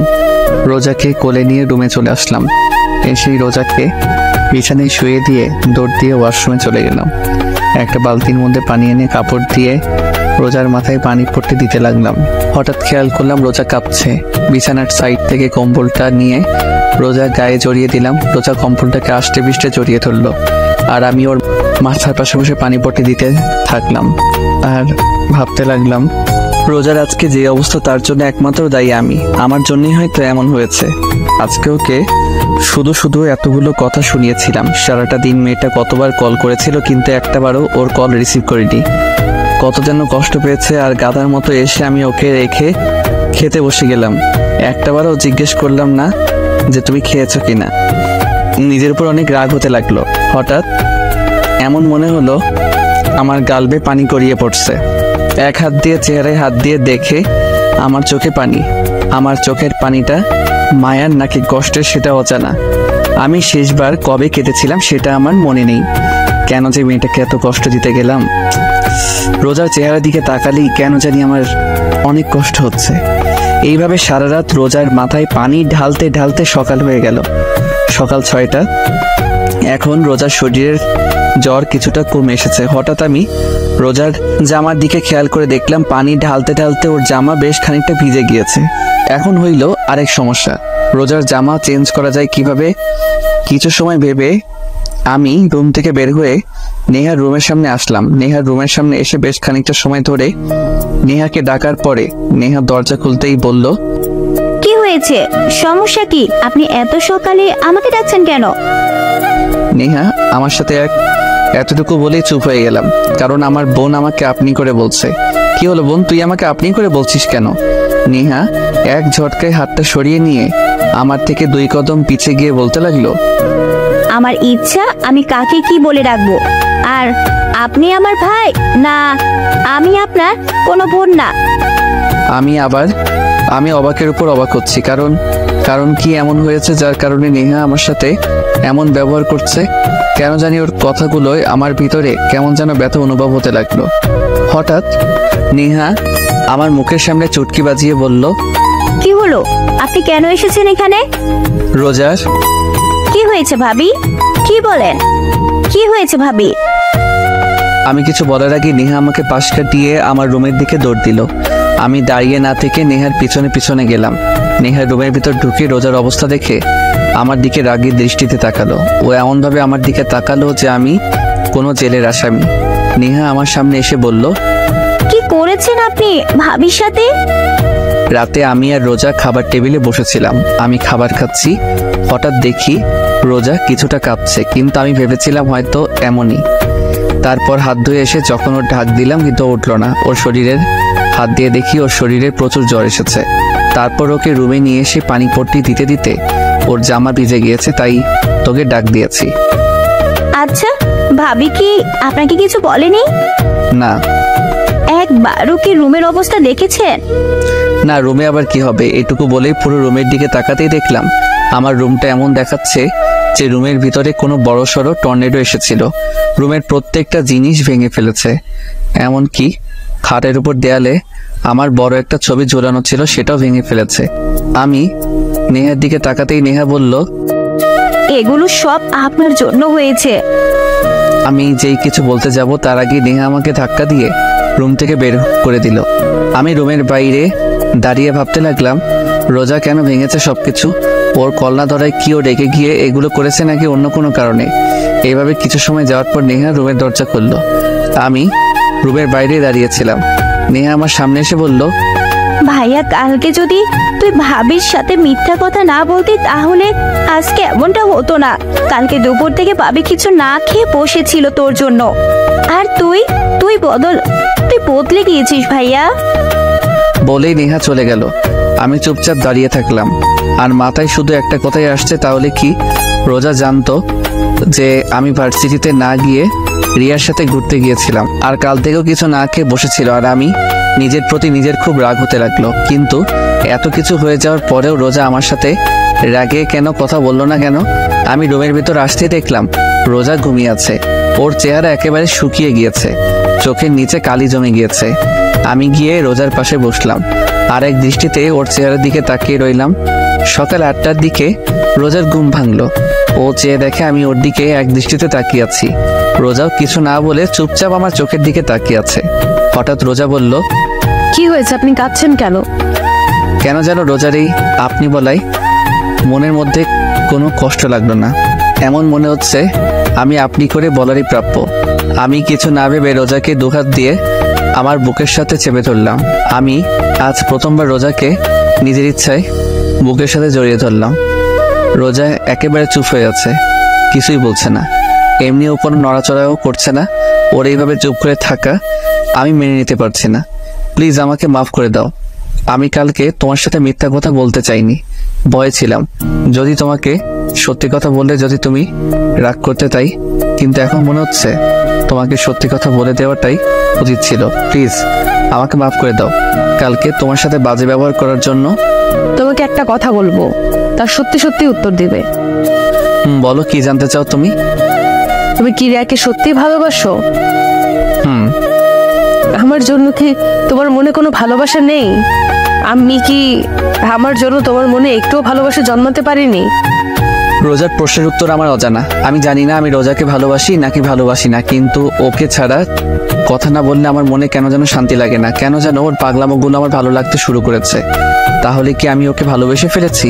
কিন্তু আমি তো ভালোবাসি রিয়াকে। আমাকে চুপ থাকতে দেখে রোজা বলল, কি হলো বলো, তুমি কি আমাকে একটুও ভালোবাসো না? জানি না। জানো, আমি কখনো কোনো দিন কোনো রিলেশনে জড়াইনি। আমার শুধু একটাই চাওয়া ছিল, আর তা হলো বিয়ের পর নিজের স্বামীকে ভালোবাসবো, স্বামীর সাথে ছুটিয়ে প্রেম করব। জানো, যখন কলেজে পড়তাম তখন আমার বান্ধবীরা প্রত্যেক দিন ওদের বয়ফ্রেন্ডদের সাথে ঘুরতে যেত। ওরা আমাকে প্রতিদিন বলতো যে আমি যাতে কোনো ছেলের সাথে রিলেশন করি, কিন্তু আমি করতাম না।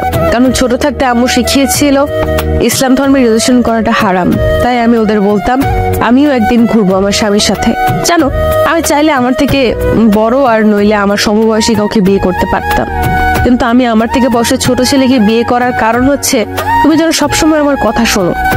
আমি তোমাকে সবসময় শাসনের উপর রাখি, কারণ তুমি যেন আমার ভয়ে কোনো মেয়ের দিকে না তাকাও। কারণ আমি চাইতাম না যে আমার স্বামী আমাকে রেখে অন্য কোনো মেয়েকে ভালোবাসুক। কিন্তু আমি ভুল ছিলাম, আমার সব কিছু ভুল ছিল। আমি চুপচাপ চেয়ে আছি রোজার দিকে, কোনো ভাষাই খুঁজে পাচ্ছি না কি বলবো। ওর তো এখানে কোনো দোষ নেই, সব দোষ তো শুধু আমি করেছি। আমার জন্য শুধু শুধু কষ্ট পাচ্ছে। চিন্তা করো না, খুব তাড়াতাড়ি তোমাকে আজাদ করে দিব। তারপর তুমি আর রিয়া আরামে থাকতে পারবে। আমার জন্য তোমাদের কারোরই আর কোনো সমস্যা হবে না। আমি চুপচাপ মাথা নিচু করে খাট থেকে নেমে রুমে থেকে বেরোতে যাব, হঠাৎ রোজা পেছন থেকে বলে উঠলো, শোনো। আমি পিছনে ফিরে নিচে তাকিয়ে আছি। Sorry and thanks. কেন? সেটা না হয় রহস্যই থাক। আমি রুম থেকে বের হয়ে আসলাম, কেন জানি মাথাটা প্রচন্ড ব্যথা করছে। এমন মনে হচ্ছে এখনই মাথাটা ফেটে যাবে। রোজার বলা কথাগুলো বারবার কানে বেরিয়ে চলেছে। হঠাৎ দেখলাম নেহা খাবার নিয়ে এখানেই আসছে। আমার সামনে এসে খাবার প্লেটটা এগিয়ে দিল আর বলল, ভাই এটা ধর। কেন? ধরবা নাকি? আমি খাবারের প্লেটটা নেহার হাত থেকে নিতেই ও আমাকে জড়িয়ে ধরে কান্না করে দিল। আমি একটু অবাক হলাম, কারণ কিছু সময় আগে ও আমার সাথে কথা বললো যেন আমি অপরিচিত কেউ, এখন আবার জড়িয়ে ধরে কান্না করছে। বুঝলাম না, সব মাথার উপর দিয়ে বাউন্সার যাইতেছে। তোর আবার কি হলো? এমন মরা কান্না করছিস কেন আর আমাকে জড়িয়ে ধরেছিস কেন? ছাড়। সরি। কেন? তোর সাথে বাজে ব্যবহার করার জন্য। আমি বুঝলাম তুই আমার সাথে এমন আচরণ করার কারণ কি, বুঝিয়ে বলতে একটু। আসলে কালকে ভাবি যথাসময় ডিউটিতে চলে গেল। কিছু সময় পর ভাবি আবার বাসায় আসলো, কিন্তু তখন তার চেহারার রাগে একেবারে লাল হয়ে গিয়েছিল। এমন মনে হচ্ছিল কারোর উপর রেগে আছে। তারপর কাকে যেন মোবাইলে কল করলো, কিন্তু প্রথমবার কল রিসিভ করতে ভাবি রেগে গেল। তারপর আবার কল করলো। কয়েকবার রিং হওয়ার পর সেই ব্যক্তি কল রিসিভ করতে ভাবি রেগে কথা বলল। কিছু সময় পর বুঝতে পারলাম ভাবি তোকে কল করেছে। কিছু সময় পর ভাবি আবার তোকে কল করলো, কিন্তু হঠাৎ কি যেন ভাবি কান্না করতে করতে রুমে চলে গিয়ে ভেতর থেকে দরজা বন্ধ করে দিল। ভাবিকে অনেক ডাক দিলাম, কিন্তু ভাবি দরজা খুললো না। এইটুকু বলেই জোরে জোরে শ্বাস নিতে লাগলো। আবার যেই বলতে যাবে নেহা আমার দিকে তাকিয়ে। আমি রোজার ব্যাপারটা নিয়ে এত বেশি অবাক হইনি, যত বেশি অবাক হয়েছি নেহার কথা বলা দেখে। দু চোখ ড্যাব ড্যাব করে নেহার দিকে তাকিয়ে আছি। নেহা আমাকে এইভাবে ওর দিকে তাকিয়ে থাকতে দেখে ভ্রু কুচকিয়ে আমার দিকে তাকিয়ে বলল, ওই তুই এভাবে কি দেখছিস? বোন তুই ঠিক আছিস তো? কেন, আবার কি হবে? না মানে আমার মনে হচ্ছে তোর জিনের আঁচল লাগছে, কারণ তুই এত কথা বলা কোথা থেকে শিখেছিস? সব সময় তোর ফাজলামি না করলে ভালো লাগে না। নেহার কথা শুনে জোরে জোরে হাসতে লাগলাম। আমার হাসি দেখে নেহা হেসে উঠল। ভাইয়া এখন আর বেশি কথা না বলে ভাবির কাছে যা। ঠিক আছে। আর আব্বু আম্মু কি রোজার শরীর ভালো না তা জানে? আব্বু আম্মু তো বাসায় নেই। কেন, কোথায় গিয়েছে? গতকাল সকালে নানিদের বাসায় গিয়েছে, আর আজকে শুক্রবার তাই কালকে চলে আসবে। ও ঠিক আছে, তুই নাস্তা করে নিস। ঠিক আছে বলেই চলে গেল। আমি আবার ঘুরে রুমের দিকে আসতে লাগলাম। রুমের সামনে এসে দেখলাম রোজা যা যা ভেঙেছিল তা পরিষ্কার করছে। আমি প্লেটটা খাটে রেখে রোজার পিছনে গিয়ে বললাম, কি করছো তুমি? হঠাৎ আমার কথা শুনে রোজা কিছুটা কেঁপে উঠল। রোজা পিছনে তাকিয়ে বলল, কালকে তো এইগুলো আমি ভেঙেছিলাম, তাই পরিষ্কার করছি। তুমি কি আমার সাথে ফাইজলামি করছো? কেন, আমি আবার কি করলাম? কেন তুমি জানো না তোমার শরীর খারাপ? হ্যাঁ, তারপরও কেন এগুলো করছো? রোজা মুখের কোণে একটা হাসির রেখা ফুটে উঠলো। তাহলে এগুলো করবে কে? সেটা তোমার জানার প্রয়োজন নেই, তাই খাবার খেয়ে নাও। রোজা উঠে চুপচাপ গিয়ে খাটে বসে থাকলো, খাবার না খেয়ে আমার চেহারা দিকে তাকিয়ে আছে। আমি রোজার সামনে গিয়ে বললাম, কি হলো, খাবার খাচ্ছ না কেন? খাবার খেতে মন চাচ্ছে না। সেটা না হয় বুঝলাম, কিন্তু আপনার কেন খেতে মন চাচ্ছে না? জানি না। আমি খাবারের প্লেট হাতে নিয়ে বললাম, ফাইজলামি বাদ দেন, আর এখন চুপচাপ খাবার খাবেন, আমি আর কোনো কথা শুনতে চাই না। আমি রোজাকে খাইয়ে দিচ্ছি আর রোজা চুপচাপ খেয়ে যাচ্ছে। ওর চেহারা দেখে বোঝা যাচ্ছে ও এটাই চাইছিল যে আমি ওকে নিজের হাতে খাইয়ে দেই। ভাইবেন না যে আমি আপনাকে ভালোবাসি তাই খাইয়ে দিচ্ছি, আমি চাই না আমার জন্য কেউ না খেয়ে থাকুক, তাই আপনাকে খাইয়ে দিচ্ছি। রোজা কিছুই বলল না, চুপচাপ খেয়ে যাচ্ছে। রোজাকে খাইয়ে জ্বরের ওষুধ খাইয়ে দিয়ে বিছানায় শুয়ে দিলাম। ও শুধু চুপচাপ দেখে যাচ্ছে। পুরো রুম গোছানো শেষ হলো 12:30টায়। গোসল করে নামাজের জন্য রেডি হয়ে বেরিয়ে পড়লাম। কিছু সময় পর নামাজ পড়ে মসজিদ থেকে বের হয়ে আসলাম। এখন হলো আরেক সমস্যা, মাথা ব্যথা প্রচন্ড বেড়ে গেছে। সারা রাত জেগেছিলাম, আবার সকালে নাস্তাও করিনি, পুরো শরীর ক্লান্ত লাগছে। কোনো রকমে বাসায় আসলাম, কারোর সাথে কোনো কথা না বলে চুপচাপ রুমে এসে শুয়ে পড়লাম। একদমে বিকাল 5টায় রোজার ডাকে ঘুম ভাঙলো। কি হলো, আর কত ঘুমাবে? ওঠো। আমি উঠে ওয়াশরুমে চলে গেলাম। ফ্রেশ হয়ে এসে আবার বিছানার উপর শুয়ে পড়লাম। কিছুক্ষণ পর রোজা আবার রুমে আসলো খাবার নিয়ে। আমাকে আবার ঘুমিয়ে থাকতে দেখে আবার আমার কাছে এসে বলল, এই কি হলো, আবার ঘুমিয়ে পড়লা কেন? আমি উঠে বসলাম। প্লিজ দেখো, আমার ভালো লাগছে না, মাথা ব্যথা করছে, আমি এখন ঘুমাবো। ঠিক আছে, খাবার খেয়ে ঘুমিয়ে পড়ো। আমার এখন খাবার খাওয়ার মুড নেই, আমি এখন ঘুমাবো। যেই শুতে যাব। ওই তোকে আমি শুতে বলছি। রোজার চিৎকার শুনে আমার ঘুমানোর স্বাদ মিটে গেছে। আমি বসে আছি আর রোজা আমাকে খাইয়ে দিচ্ছে। রোজাকে দেখে এমন মনে হচ্ছে ওর আর আমার মাঝে কিছু হয়নি। ও যেহেতু পারছে স্বাভাবিক থাকার চেষ্টা করছে। কিছু সময় পর এখন ঘুমাতে পারবো। ঘুমাও। তবে একটা কথা ছিল। কি? রিয়া কল করেছিল। কি? ভয় পেও না, আমি রিয়াকে আমাদের ব্যাপারে কিছুই বলিনি। রোজার চোখের জল স্পষ্ট বোঝা যাচ্ছে। ও আর কিছু না বলে দৌড়ে রুম থেকে বেরিয়ে পড়লো। হঠাৎ মোবাইলটা বেজে উঠলো। খাটের কর্নার থেকে মোবাইলটা নিয়ে স্ক্রিনে তাকিয়ে দেখি রিয়া কল করেছে। কেন জানি রিয়ার কলটা ধরতে মন চাচ্ছে না। মোবাইলটা অফ করে দিলাম। কনফিউজড হয়ে গেছে, আসলে আমি ভালোবাসি কাকে। ঘুম আর আসলো না। খাট থেকে নেমে বেলকনিতে গিয়ে বসে থাকলাম। রাতে খাবার খেয়ে রুমে বসেছিলাম, তখন রোজা আসলো। কোনো কথা না বলে লাইট অফ করে খাটে এসে আমার বুকের উপর মাথা দিয়ে শুয়ে থাকলো। রোজার এমন কাজে আমি বেশ অবাকই হচ্ছি। হঠাৎ রোজা বলল, একটা প্রশ্ন করি। আমি যখন না থাকবো তখন কি তুমি আমাকে মিস করবা? আমি কিছু বললাম না, চুপচাপ চোখ বন্ধ করে শুয়ে থাকলাম। ঘুমিয়ে পড়েছো? নিশ্চুপ। রোজা শুধু ফুপিয়ে ফুপিয়ে কাঁদতে লাগলো। এক সময় ও কান্না করতে করতে ঘুমিয়ে পড়ল। আমি রোজাকে আমার বুকের সাথে খুব শক্ত করে জড়িয়ে ধরলাম। কেন জানি এই মেয়ের চোখের পানি আমার সহ্য হয় না। আমি রোজাকে আমার বুকের সাথে খুব শক্ত করে জড়িয়ে ধরে বলতে লাগলাম, জানো রোজা, আমি রিয়ার সাথে 3 বছর ধরে রিলেশনে আছি, কিন্তু আমার কখনো মনে হয়নি যে রিয়া আমাকে আসলেই ভালোবাসে। সবসময় এমনই মনে হতো আমাকে ব্যবহার করছে, কিন্তু এখন কেন জানি রিয়ার কথা আর মনে হয় না। মনটা চাই শুধু তোমার কাছে থাকি সব সময়। তুমি যখন আশেপাশে না থাকো তখন কেমন যেন নিঃস্ব লাগে। এখন কেন যেন তোমার রাগ, অভিমান, থ্রেট সবকিছু ভালো লাগে। আমি তোমাকে ভালোবাসি রোজা, অনেক অনেক ভালোবাসি। কথাটা বলতে আমার হার্টবিট কয়েক গুণ গতিতে লাফাতে শুরু করলো। রোজা চুপচাপ আমার বুকের উপর শুয়ে আছে। জানি না ও আমার কথাগুলো শুনেছে নাকি। আমি রোজার কপালে একটা চুমু এঁকে দিলাম। কিছু সময়ের মধ্যে রোজাকে বুকের সাথে জড়িয়ে ধরে ঘুমিয়ে পড়লাম। সকালে সবাই একসাথে নাস্তা করছি। আব্বু আম্মু খুব সকালেই বাসায় এসে পড়েছে। হঠাৎ রোজা আব্বুকে উদ্দেশ্য করে বলল, আব্বু। মা বলো।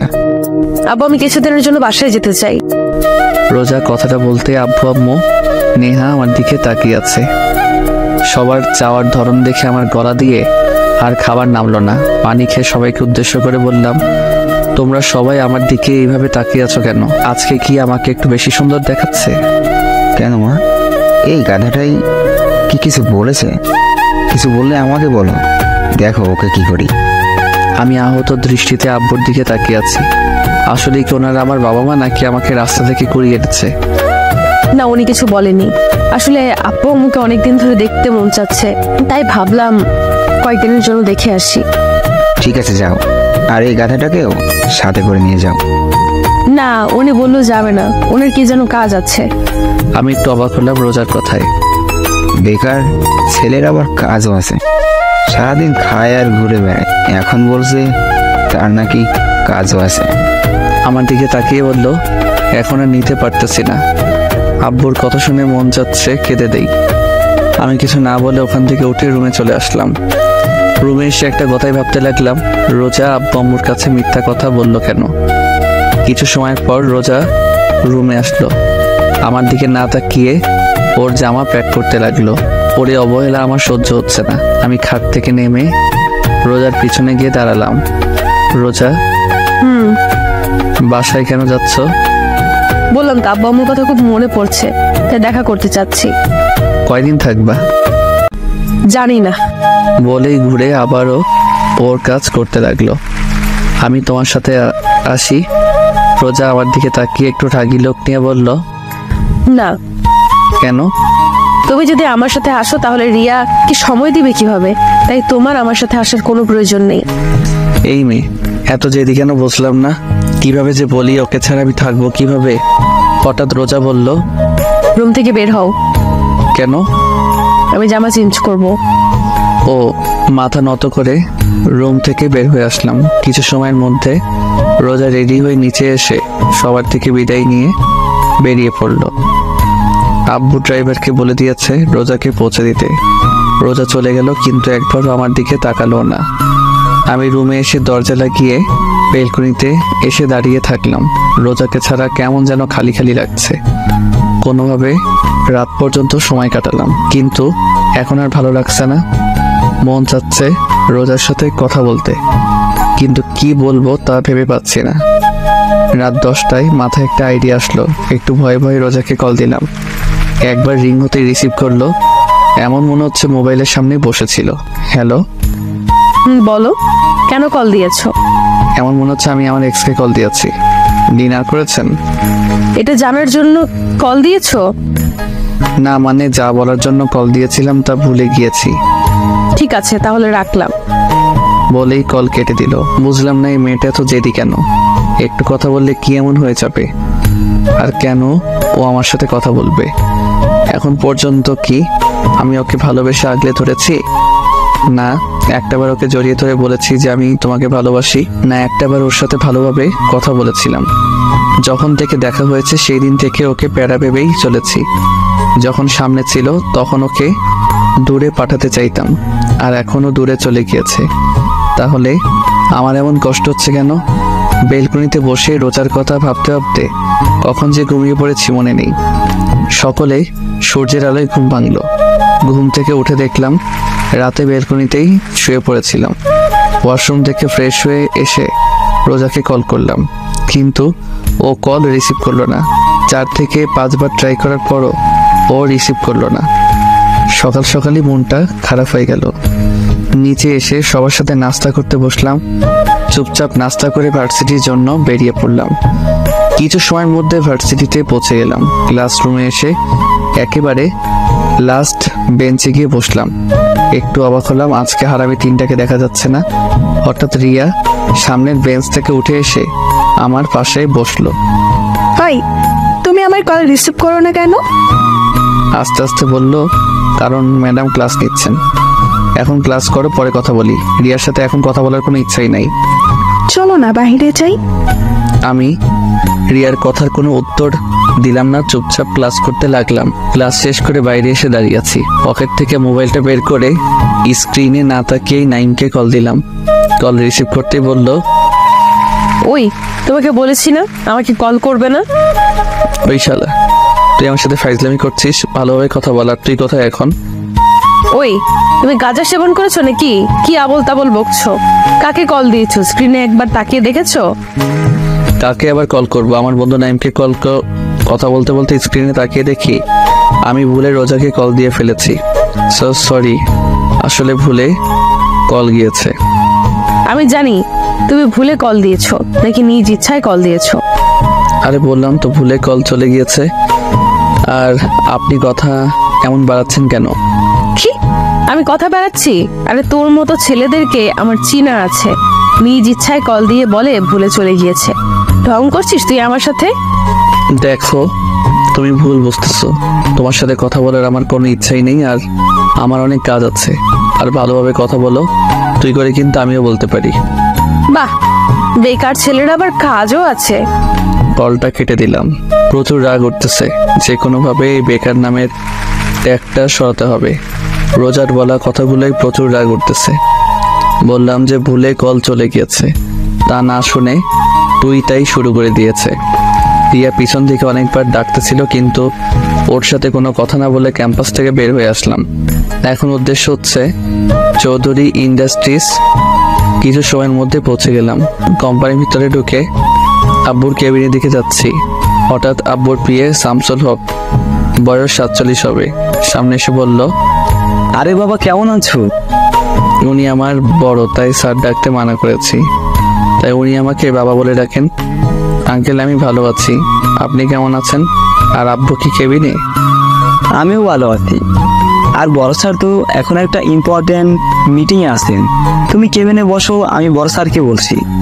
আমি ওনার সাথে আর কোনো কথা না বলে মিটিং রুমের দিকে এগোচ্ছি।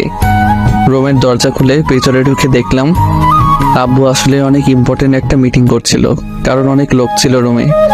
সবাই আমার দিকে তাকিয়ে আছে। আব্বু, তোমার সাথে কথা ছিল। কেবিনে গিয়ে একটু ওয়েট করো, মিটিং শেষ পর্যায়ে। আব্বু, তোমার সাথে জরুরি কথা আছে। আব্বু একটু অবাক হলো, তারপর কিছু না বলে মিটিং রুম থেকে বের হয়ে তার কেবিনে আসলাম। আসতে আব্বু বলল, আপনার চরণ আমার কোম্পানিতে ফেলে। আমার কোম্পানিটা ধন্য হলো। তুমি কি আমার সাথে মজা নিচ্ছ? আচ্ছা বলো, কি তোমার এমন জরুরি তলব যার জন্য মিটিং রুম থেকে নিয়ে আসলে? কিছুদিন আগে তুমি আমাকে যে অফারটা দিয়েছিলে সেটা কি এখনো আছে? কোনটার কথা বলতেছ? যেটা এখন তোমার মাথায় চলছে। আমার মাথায় এখন চলছে সেই 6 মাস আগের ঘটনা, যেটা তুমি অফিসের প্রথম দিনেই করেছিলে। 6 মাস আগে আমি কি এমন করেছিলাম? ফ্ল্যাশব্যাক। আমি নেহার আব্বু আম্মু বসে সকালে নাস্তা করছিলাম। হঠাৎ আব্বু বলল, নীল। আমি খাওয়া বাদ দিয়ে আব্বুর দিকে তাকিয়ে আছি আর মনে মনে দোয়া করছি, কারণ আব্বু যতদিন আমাকে খাবার টেবিলে ডেকেছে কোনো না কোনো বাস আমি অবশ্যই পেয়েছি। হঠাৎ নেহা আমাকে হালকা ধাক্কা দিয়ে বলল, ওই ভাইয়া, কি ভাবছিস? বেশি কিছু না, আব্বু আমাকে কোন বাস দিবে সেটা পরিকল্পনা করতেছি। কি বললি? না, কিছু না। নীল, আজকে তুমি আমার সাথে অফিসে যাইবা। ও, শুধু আজকেই? এটা কোনো ব্যাপার না। আজকেই না, শুধু প্রত্যেকদিন যেতে হবে। মার্ডাল, আব্বু প্লিজ এই অত্যাচার আমার উপরে করো না। এক হলে আমার সাথে অফিসে চলো, আর না হলে আমার বন্ধুর মেয়েকে বিয়ে করো। বলেই আবার খাবার খেতে লাগলো। আমি তো তোমার সব বন্ধুদের চিনি, কিন্তু তাদের কারোর তো কোনো মেয়ে নেই, আর থাকলে তাদের বিয়ে হয়ে গিয়েছে। তুমি আমার এক বন্ধুকে এখন পর্যন্ত দেখোনি, কারণ ওরা এখানে থাকে না। এখন বলো, অত্যাচার সহ্য করবে নাকি বিয়ে করবে? আমি রাজি। কি, তুই বিয়ে করতে রাজি? আরে না, আমি আব্বুর সাথে অফিসে যেতে রাজি। কি আর করার, নাস্তা করে অফিসের জন্য রেডি হয়ে আব্বুর সাথে অফিসে আসতে হলো। অফিসে এসে আব্বু সবার সামনে একটা ঘোষণা করলো যে এখন থেকে এই কোম্পানির সব দায়িত্ব আমার উপর। প্যারা। আব্বু আমাকে আমার কেবিন দেখিয়ে দিল।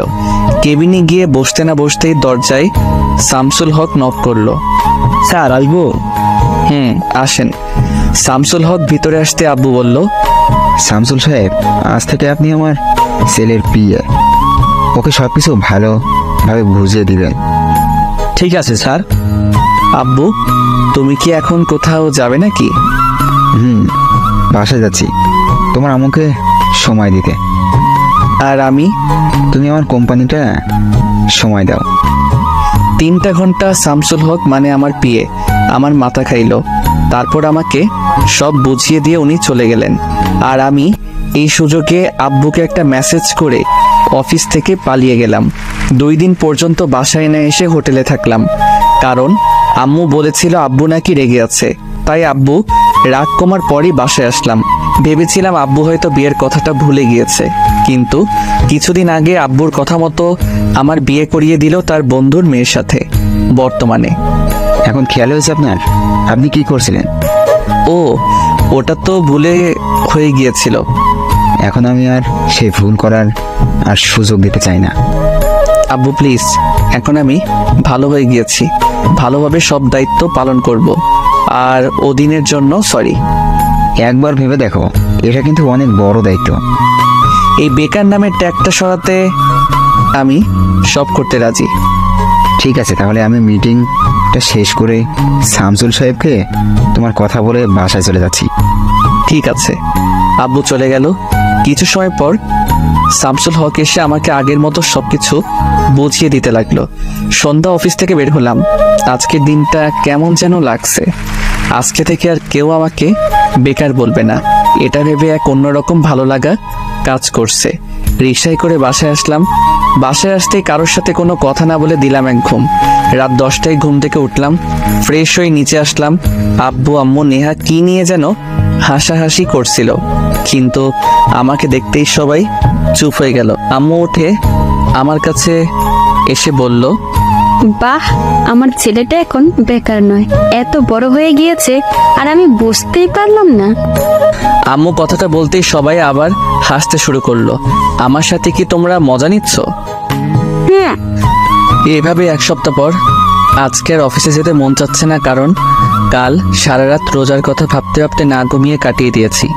সেই দিনের পর থেকে রোজার সাথে এখনো পর্যন্ত আমার কোনো যোগাযোগ হয়নি। প্রতিটা মুহূর্তে ওর কথা মনে হয়, কিন্তু কথা বলতে পারি না, কারণ সব দোষ আমার।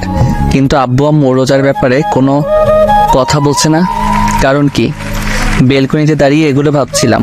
হঠাৎ পিছন থেকে নেহা বলল, ভাইয়া নাস্তা করবি না? আম্মু ডাকছে। তুই যা, আমি আসছি। নেহার দিকে ঘুরে বললাম। নেহা আমার সামনে এসে আমাকে জড়িয়ে ধরে বলল, ভাইয়া তুই কি কোনো ব্যাপার নিয়ে আপসেট? না, কেন, কি হয়েছে? নেহার মাথায় হাত বুলিয়ে বললাম, কিছুদিন ধরে দেখছি তুই কেমন যেন মনমরা হয়ে আছিস। তুই যদি আমার সেদিনের কথার জন্য কষ্ট পেয়ে থাকিস তাহলে আমাকে মাফ করে দে। ওরে আমার পাগলি বোন রে, আমি কি একবারও বলেছি আমি কোনো ব্যাপার নিয়ে আপসেট? পাগলি, এত বেশি বুঝিস কেন? সত্যি তো তুই কোনো ব্যাপার নিয়ে আপসেট না? না। তাহলে একটা কথা বলি। এতক্ষণ যাবত তো বকবক করেই যাচ্ছিস, এখন একটা কথা বলতে আবার পারমিশন লাগে? আয় না, আজকে বিকেলে কোথাও ঘুরতে যাই। আমি নেহার কথা শুনেও না শোনার ভান করে দৌড়ে রুম থেকে বের হয়ে নিচে চলে আসলাম, আর নেহা আমার পিছন পিছন দৌড়ে চলে আসলো। আব্বু আগেই অফিসে চলে গিয়েছে, তাই আমি, আম্মু আর নেহা একসাথে নাস্তা করছি। নেহা বকবক করেই যাচ্ছে। আম্মু, ওকে কিছু বলো না প্লিজ। আম্মু, ওকে বলো না আমাকে ঘুরতে নিয়ে যেতে। আমাকে তোদের ভাই বোনের ঝগড়ায় জড়াইয়া দিবি না, তোদেরটা তোরাই সমাধান কর। তুই আমার সাথে যাবি কেন? তোর বয়ফ্রেন্ডের সাথে যা। শোন, আমার কোনো বয়ফ্রেন্ড নেই, আর বিয়ের আগে রিলেশন করা হারাম, আর বিয়ের পর আমার স্বামীর সাথে ঘুরবো। তোকে বলবো না। এখন বল, নিয়ে যাবি নাকি? নেহার কথাটা শুনতেই রোজার কথা মনে পড়ে গেল। ও পাগলি মেয়েটাও তো আমাকে প্রত্যেক দিন এই একই কথাই বলতো, কিন্তু আমি তখন ওর কথার কোনো মূল্য দিতাম না। ওই ভাইয়া, কি ভাবছিস? বল না, নিয়ে যাবি নাকি? আচ্ছা ঠিক আছে, নিয়ে যাব। এখন আমার মাথা না খেয়ে খাবার খা। বিকেলে আসর নামাজ আদায় করে বাড়িতে আসলাম, তারপর নেহাকে নিয়ে ঘুরতে বের হলাম। নেহার সাথে ঘুরতে ঘুরতে রাত 8টা বেজে গেল। হঠাৎ নেহা বলল, ভাইয়া অনেক ক্ষুধা লেগেছে, রেস্টুরেন্টে চল। ঠিক আছে চল। নেহাকে নিয়ে একটা রেস্টুরেন্টে আসলাম। রেস্টুরেন্টে গিয়ে এক টেবিলের দিকে আমার চোখ আটকে গেল, কারণ রিয়া একটা ছেলের সাথে বসে আছে। আমি নেহাকে নিয়ে অন্য পাশ দিয়ে ঘুরে এসে রিয়াদের পিছনে টেবিলে বসলাম। এখান থেকে ওদের কথা স্পষ্ট শোনা যাচ্ছে। আমি নেহাকে বললাম খাবার অর্ডার করতে। হঠাৎ রিয়া যা বলল তার জন্য মোটেও প্রস্তুত ছিলাম না, কারণ পাশের ছেলেটাকে বলল, আবির, তুমি আমাকে কবে বিয়ে করবে? দেখো রিয়া, আমাকে আর কিছুদিন সময় দাও, আমি এখন একটু টেনশনে আছি। দেখো আবির, আমাকে ধোকা দিও না, কারণ আমার পেটে আমাদের দুজনের সন্তান আছে। প্লিজ যা করার তাড়াতাড়ি করো। রিয়ার কথা শুনে আমার মাথায় বাজ পড়ল। এই মেয়ের জন্য আমি রোজাকে এখন পর্যন্ত আমার বউ হিসেবে গণ্য করলাম না। ওর জন্য রোজাকে এত ভালোবাসার পরেও ওকে বলতে পারলাম না যে আমি তোমাকে ভালোবাসি রোজা। মনটা চাচ্ছে এই মেয়েকে কষে কয়টা থাপ্পড় দেই, তারপরেও রাগটাকে চেপে রাখলাম শুধু নেহার জন্য। তারপর খাবার অর্ডার করলাম, আর আমার পেট রিয়ার কথা শুনে বড় হয়ে গিয়েছে। কিছু সময় পর নেহাকে নিয়ে বাসায় চলে আসলাম। বাসায় আসতেই সোজা আমার রুমে চলে আসলাম। মাথা প্রচুর গরম হয়ে আছে। রাগ কমাতে না পেরে সোজা ওয়াশরুমে চলে এসে শাওয়ার ছেড়ে ভিজতে লাগলাম। আধা ঘন্টা যাবৎ ভিজার পরেও মাথা ঠান্ডা হচ্ছে না। আর রাগ কন্ট্রোল করতে না পেরে সোজা দেয়ালে 4-5টা ঘুষি মারলাম। হাতের প্রচণ্ড ব্যথায় মাথা কিছুটা ঠান্ডা হয়েছে। ঘন্টাখানেক ভিজার পরে ওয়াশরুম থেকে বের হয়ে আসলাম।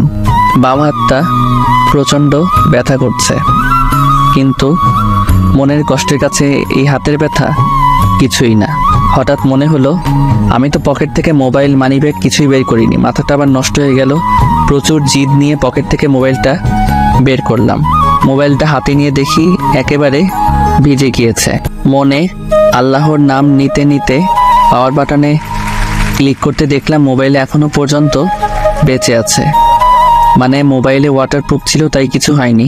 জামা কাপড় চেঞ্জ করে মোবাইলটা হাতে নিয়ে রোজাকে কল করলাম, কিন্তু আমার যে সুন্দর ভাগ্য, মন চাচ্ছে মোবাইলটাকে সুন্দরভাবে শরীরের প্রচণ্ড শক্তি দিয়ে ফ্লোরে এমনভাবে ছুঁড়ে মারি যেন শালাই টুকরো টুকরো হয়ে যায়। কিন্তু কি করবো, এটা রোজার দেওয়া প্রথম গিফট। এত বড় কোম্পানির মালিক, অথচ আমার মোবাইলে ব্যালেন্স শেষ। এক বালতি কষ্ট নিয়ে নেহার রুমে আসলাম। নেহা, তোর মোবাইলটা একটু দে তো। কেন? একটু দরকার আছে। নেহা আর কোনো কথা না বলে মোবাইলটা আমার দিকে বাড়িয়ে দিল। রোজার নাম্বারে 5-6 বার কল করলাম, কিন্তু ওর মোবাইল বন্ধ বলছে। শেষমেশ আর কোনো উপায় না পেয়ে আব্বু আম্মুর রুমে চলে এলাম। আম্মু, আসবো? আমি বলেছি না আমাদের রুমে আসতে পারমিশন নেওয়ার প্রয়োজন নেই। আচ্ছা, সরি। তো নবাবজাদা, কি বলার জন্য আমাদের কাছে এসেছেন? আব্বু, আমি কালকে রোজাদের বাসায় যেতে চাই। আব্বু আম্মু চোখ বড় বড় করে আমার দিকে তাকিয়ে আছে। কি হলো, তোমরা এইভাবে তাকিয়ে আছো কেন? আব্বু আম্মু একসাথে বলল, না কিছু না। ঠিক আছে। একটা প্রবলেম আছে। কি প্রবলেম? আমি তো রোজাদের বাসা চিনি না। ও ঠিক আছে, আমি তোমাকে অ্যাড্রেস সেন্ড করে দিব। ঠিক আছে। আব্বু আম্মু রুম থেকে বের হয়ে রুমে চলে আসলাম। মাথাটা প্রচন্ড ব্যথা করছিল, তাই ঘুমিয়ে পড়লাম। সকালে ঘুম থেকে উঠে বাম হাতের দিকে তাকিয়ে দেখলাম হাতটা কিছুটা ফুলে গিয়েছে। তারপরে ব্যথাটাকে হজম করে নিয়ে ফ্রেশ হয়ে নাস্তা করে সবার সাথে বিদায় নিয়ে রওনা দিলাম নারায়ণগঞ্জ টু খুলনার উদ্দেশ্যে। সকাল 11টা, ড্রাইভ করছিলাম। হঠাৎ মোবাইলে রিয়ার কল আসলো। প্রচুর বিরক্তি নিয়ে ওর কলটা কেটে দিলাম। এক এক করে 6 বার কল করলো, আর 6 বারই আমি ওর কলটা কেটে দিলাম। হঠাৎ আবার ও কল দিল। এবার ওর কলটা রিসিভ করলাম। রিসিভ করতে রিয়া বলল, হ্যালো, শোনো, প্লিজ কল কেটে দিও না। প্লিজ আমার কথাটা একবার শোনো। বলো। নীল, কালকে আমি তোমাকে রেস্টুরেন্টে দেখেছিলাম, আর এটাও জানি তুমি আমার আর আবিরের সব কথা শুনেছ। আমি তোমাকে একটা কথা বলতে চাই। আমি তোমাকে আসলে অনেক ভালোবাসতাম, কিন্তু 1 বছর আগে আমার বোনের বিয়েতে আবিরের সাথে আমার প্রথম দেখা হয়। তারপর ওর সাথে কথা বলতে বলতে ওকে অনেক ভালোবেসে ফেলি। কাল রাতে আবির ওর বাবা মা আর আমার বাবা মার সাথে আমাদের সম্পর্কের কথা বলে, আর তারা রাজি হয়ে যায় আমার আর আবিরের বিয়ের জন্য। আর কিছুদিন পরে আমাদের বিয়ে। প্লিজ নীল, আমাকে মাফ করে দাও, আমাকে ভুলে যাও। আমি জানি তুমি আমাকে অনেক রিয়া, 1 মাস আগে আমার বিয়ে হয়ে গিয়েছে। আমার কথা শুনতে রিয়া একদম চুপ হয়ে গেল। কোনো আওয়াজ হচ্ছে না। আমি আর কিছু না বলে কলটা কেটে দিলাম। প্রায় 10 ঘন্টা জার্নি করে অবশেষে খুলনা পৌঁছালাম। সন্ধ্যা 6টা, রোজাদের বাড়ির সামনে দাঁড়িয়ে আছি। ভিতরে ঢুকতে কেমন যেন ভয় লাগছে। বেশি কিছু না ভেবে কলিং বেল বাজালাম। কিছু সময় পর রোজা এসে দরজা খুলে দিল। রোজা আমাকে দেখতেই ভূত দেখার মতো চমকে উঠলো, আর আমি রোজাকে দেখে একটু অবাক হলাম, কারণ ওর চেহারা একেবারে শুকিয়ে আছে। কি হলো, এমন ভাবে তাকিয়ে আছো কেন? তো তুই এখানে কেন? আমি এখানে কেন মানে? রোজা যেই কিছু বলতে যাবে তার আগে ভিতর থেকে রোজার আব্বু বলে উঠলো, রোজা মা, কে এসেছে? রোজা কিছু বলতে যাবে তার আগে আমি রোজাকে পাশ কাটিয়ে ভিতরে চলে আসলাম, কারণ রোজা হয়তো এই জন্মে আমাকে বাসার ভিতরে ঢুকতে দিবে না। রোজা আমার পিছন পিছন আসছে আর আমার 14 গোষ্ঠী উদ্ধার করছে। হল রুমে এসে দেখলাম রোজার আব্বু আম্মু সোফায় বসে আছে। রোজার বাবা আমাকে দেখতেই বলল, আরে বাবা নীল, কেমন আছো? আসসালামু আলাইকুম আঙ্কেল আন্টি, আমি ভালো আছি, আপনারা কেমন আছেন? ওয়ালাইকুম সালাম, আমরা ভালো আছি। তো আমার মেয়েটাকে এতদিন আগে পাঠিয়ে দিয়ে তুমি এত লেট করে আসলে কেন? সরি আন্টি, আসলে একটু কাজ ছিল তাই আসতে একটু দেরি হয়ে গিয়েছে। আরে ছেলেটা মাত্র আসলো, ওকে একটু রেস্ট করতে দাও।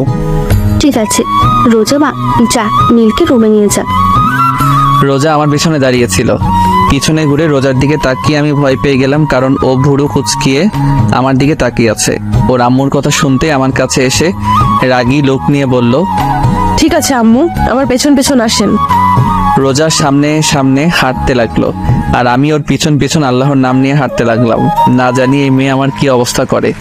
যেই লোক নিয়ে তাকিয়েছিল না জানি কি হয়। কিছু সময় পর রোজা একটা রুমের ভিতর ঢুকলো। আমি রুমের ভিতরে ঢুকতেই রোজা আমাকে ধাক্কা মেরে ফ্লোরে ফেলে দিল। ও মাগো, চিৎকার করতেও দিল না, তার আগেই ও আমার মুখ চেপে ধরে বলতে লাগলো, চুপ, একদম চুপ, চিৎকার দিবি না, চিৎকার করলে একেবারে মেরে ফেলবো। একেবারে রেগে গিয়ে ওর চোখ লাল বর্ণ ধারণ করেছে। আর এই দিকে আমার অবস্থা গলাকাটা মুরগির মতো। ফ্লোরে পড়ার সময় আমার বাম হাত কোমরের নিচে ছিল আর ফ্লোরে পড়তে অবস্থা টাইট। হঠাৎ রোজা খেয়াল করলো আমার চোখ দিয়ে পানি পড়ছে। তারপরেও আমাকে না ছেড়ে আমার বুকের উপর বসে দুহাত দিয়ে আমার গলা টিপে ধরলো। আমি না পারতেছি বলতে আর না পারতেছি সহ্য করতে। হঠাৎ রোজা বলতে লাগলো, তুই এখানে কেন এসেছিস? তোর সাথে আমার আর কোনো সম্পর্ক নেই। তুই এক্ষুনি এই বাসা থেকে বের হয়ে যাবি, না হলে তোকে একেবারে মেরে ফেলবো। যা তোর প্রেমিকার কাছে যা। এখানে এসেছিস কেন? কথাগুলো বলতে বলতে রোজা নিজেই কেঁদে ফেললো। রোজার অবস্থা দেখে বুঝতে পারলাম ও প্রচুর অভিমান করেছে, সাথে রেগেও আছে। ও এখন পর্যন্ত আমার গলায় টিপ দিয়ে রাখছে। এখন আমার দম প্রায় বন্ধ হয়ে আসছে। হঠাৎ রোজা আমাকে ছেড়ে দিয়ে আমার উপর থেকে উঠে বেলকনিতে চলে গেল। হয়তো ও ওর চোখের পানি লুকানোর চেষ্টা করছে। রোজা আমাকে ছাড়তে আমি গলা ধরে কাশতে লাগলাম, আর হাতের ব্যথা বলার মতো না। কিছু সময় পর আমি উঠে বেলকনির দিকে আসলাম।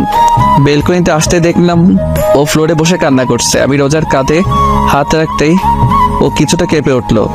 সরি, জানি একটা সরিতে তো আর সবকিছু ঠিক হয়ে যাবে না, তারপরে বললাম, তোর শরীর খেতায় আগুন, হাত সরা আমার শরীর থেকে। রোজা উঠে ওর রুম থেকে বাইরে চলে গেল। বুঝতে পারলাম ও প্রচুর পরিমাণে অভিমান করে আছে। এত সহজে ওর এই অভিমান ভাঙা সম্ভব না। আমি বেলকনিটা না থেকে রুমে আসলাম। এতক্ষণ যাবৎ আমি রোজার রুমে ভালোভাবে তাকাইনি। রোজার রুমটা দেখে বেশ অবাক হলাম। ওর রুমটা পুরো গোছানো, সবকিছু সুন্দর করে সাজানো হয়েছে। কিন্তু আমার অবাক হওয়ার কারণ এটা না। আমার অবাক হওয়ার কারণ হচ্ছে বাম পাশের পুরো দেয়ালে রোজার আর একটা মেয়ের ছবি লাগানো। মেয়েটা রোজার থেকে কিছুটা বেশি সুন্দর আর মায়াবীও। কিন্তু আমি যতটুকু জানি রোজার তো কোনো বোন নেই, তাহলে এটাকে। আমি ওয়াশরুমে চলে গেলাম ফ্রেশ হওয়ার জন্য। কিছু সময় হাতের কবজি পানিতে ভিজিয়ে রাখলাম, কারণ আগের তুলনায় এখন আরো বেশি ফুলে গিয়েছে। কিছু সময় পর ফ্রেশ হয়ে ওয়াশরুম থেকে বের হলাম। বের হতে দেখলাম রোজা খাটে বসে নাস্তা খাচ্ছে। রোজা যেন আমার হাতটা না দেখে, তাই কবজি পর্যন্ত পকেটে ঢুকিয়ে রাখলাম। রোজা শুধু সাপের মতো ফোঁস করতেছে আর খেয়েই যাচ্ছে। ওকে এইভাবে দেখে আমার ভয় করছে, আবার হাসিও পাচ্ছে, কারণ প্রচন্ড রাগের কারণে ওর নাক, গাল, চোখ একেবারে লাল হয়ে আছে। আমি রোজার সামনে গিয়ে বললাম, এত জিদ করলে তোমার ব্লাড প্রেশার বেড়ে যাবে। আমার শরীর, আমি যা মন চায় তা করবো, তোর কি? আর তুই আমার বিছানায় বসেছিস কেন? বলেই আমাকে আবার ধাক্কা দিল আর আমি খাট থেকে সোজা ফ্লোরে পড়ে গেলাম। আর পড়তেই আমার জান যায় অবস্থা। একেবারে চুপ হয়ে রোজার দিকে তাকিয়ে কান দিয়ে গরম হাওয়া বের হচ্ছে। রোজা আমার অবস্থা দেখে অদ্ভুত দৃষ্টিতে তাকিয়ে আছে। রাতে সবাই একসাথে ডিনার করলাম। কিছু সময় কথা বলে রোজার সাথে রুমে চলে আসলাম। রুমে আসতেই রোজা বিছানায় পুরো মাঝ বরাবর শুয়ে পড়ল আর আমি অসহায় দৃষ্টিতে দাঁড়িয়ে ওর দিকে তাকিয়ে আছি। অনেকক্ষণ হয়ে গেল, এখন আর দাঁড়িয়ে থাকা সম্ভব না, তাই সোফায় বসে পড়লাম। অনেক চেষ্টা করছি যেন ও একবার আমার দিকে তাকায়, কিন্তু তাকাচ্ছেই না। শেষমেশ আর কোনো জায়গা না পেয়ে সোফাতে শুয়ে পড়লাম।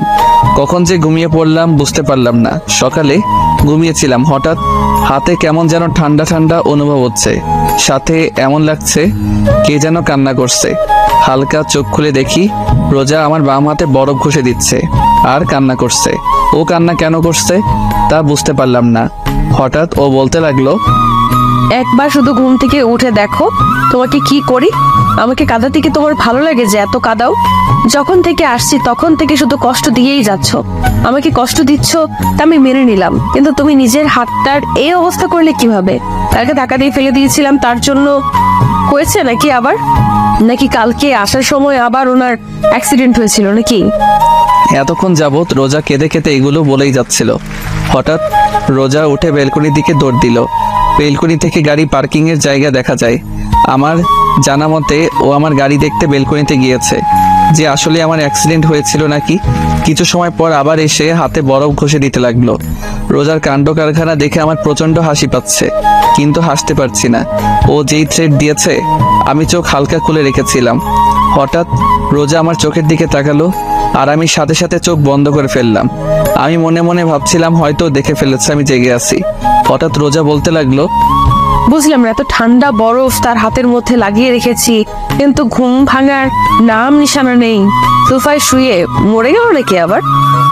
হঠাৎ আমার গলায় রোজার হাতের স্পর্শ পেলাম। আমি নিশ্চিত যে ও চেক করছে আমি বেঁচে আছি নাকি মরে গিয়েছি। আমি ওর এই কাজ দেখে আর ঠিক থাকতে পারলাম না, ফিক করে হেসে উঠলাম। আমি হাসতে গড়াগড়ি খাচ্ছি, আর রোজা আমার দিকে ভুরু কুচকিয়ে তাকিয়ে আছে। অনেক সময় হয়ে গেল, কিন্তু আমি এখনো পর্যন্ত হেসেই যাচ্ছি।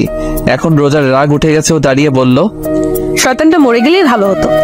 বলেই রোজা রুম থেকে বের হয়ে গেল, আর আমি উঠে ফ্রেশ হতে ওয়াশরুমে চলে গেলাম। কিছু সময় পর ফ্রেশ হয়ে নিচে এসে সবার সাথে নাস্তা করে আবার রুমে চলে এলাম। রুমে এসে সোজা বেলকনিতে চলে এলাম। কিছু সময় পর রোজা রুমে আসলো। রোজাকে দেখে আমিও বেলকনি থেকে রুমে চলে আসলাম। রুমে আসতে দেখলাম রোজা মুখ ফুলিয়ে খাটে বসে আছে। ওকে এইভাবে দেখতে অনেক কিউট লাগছে।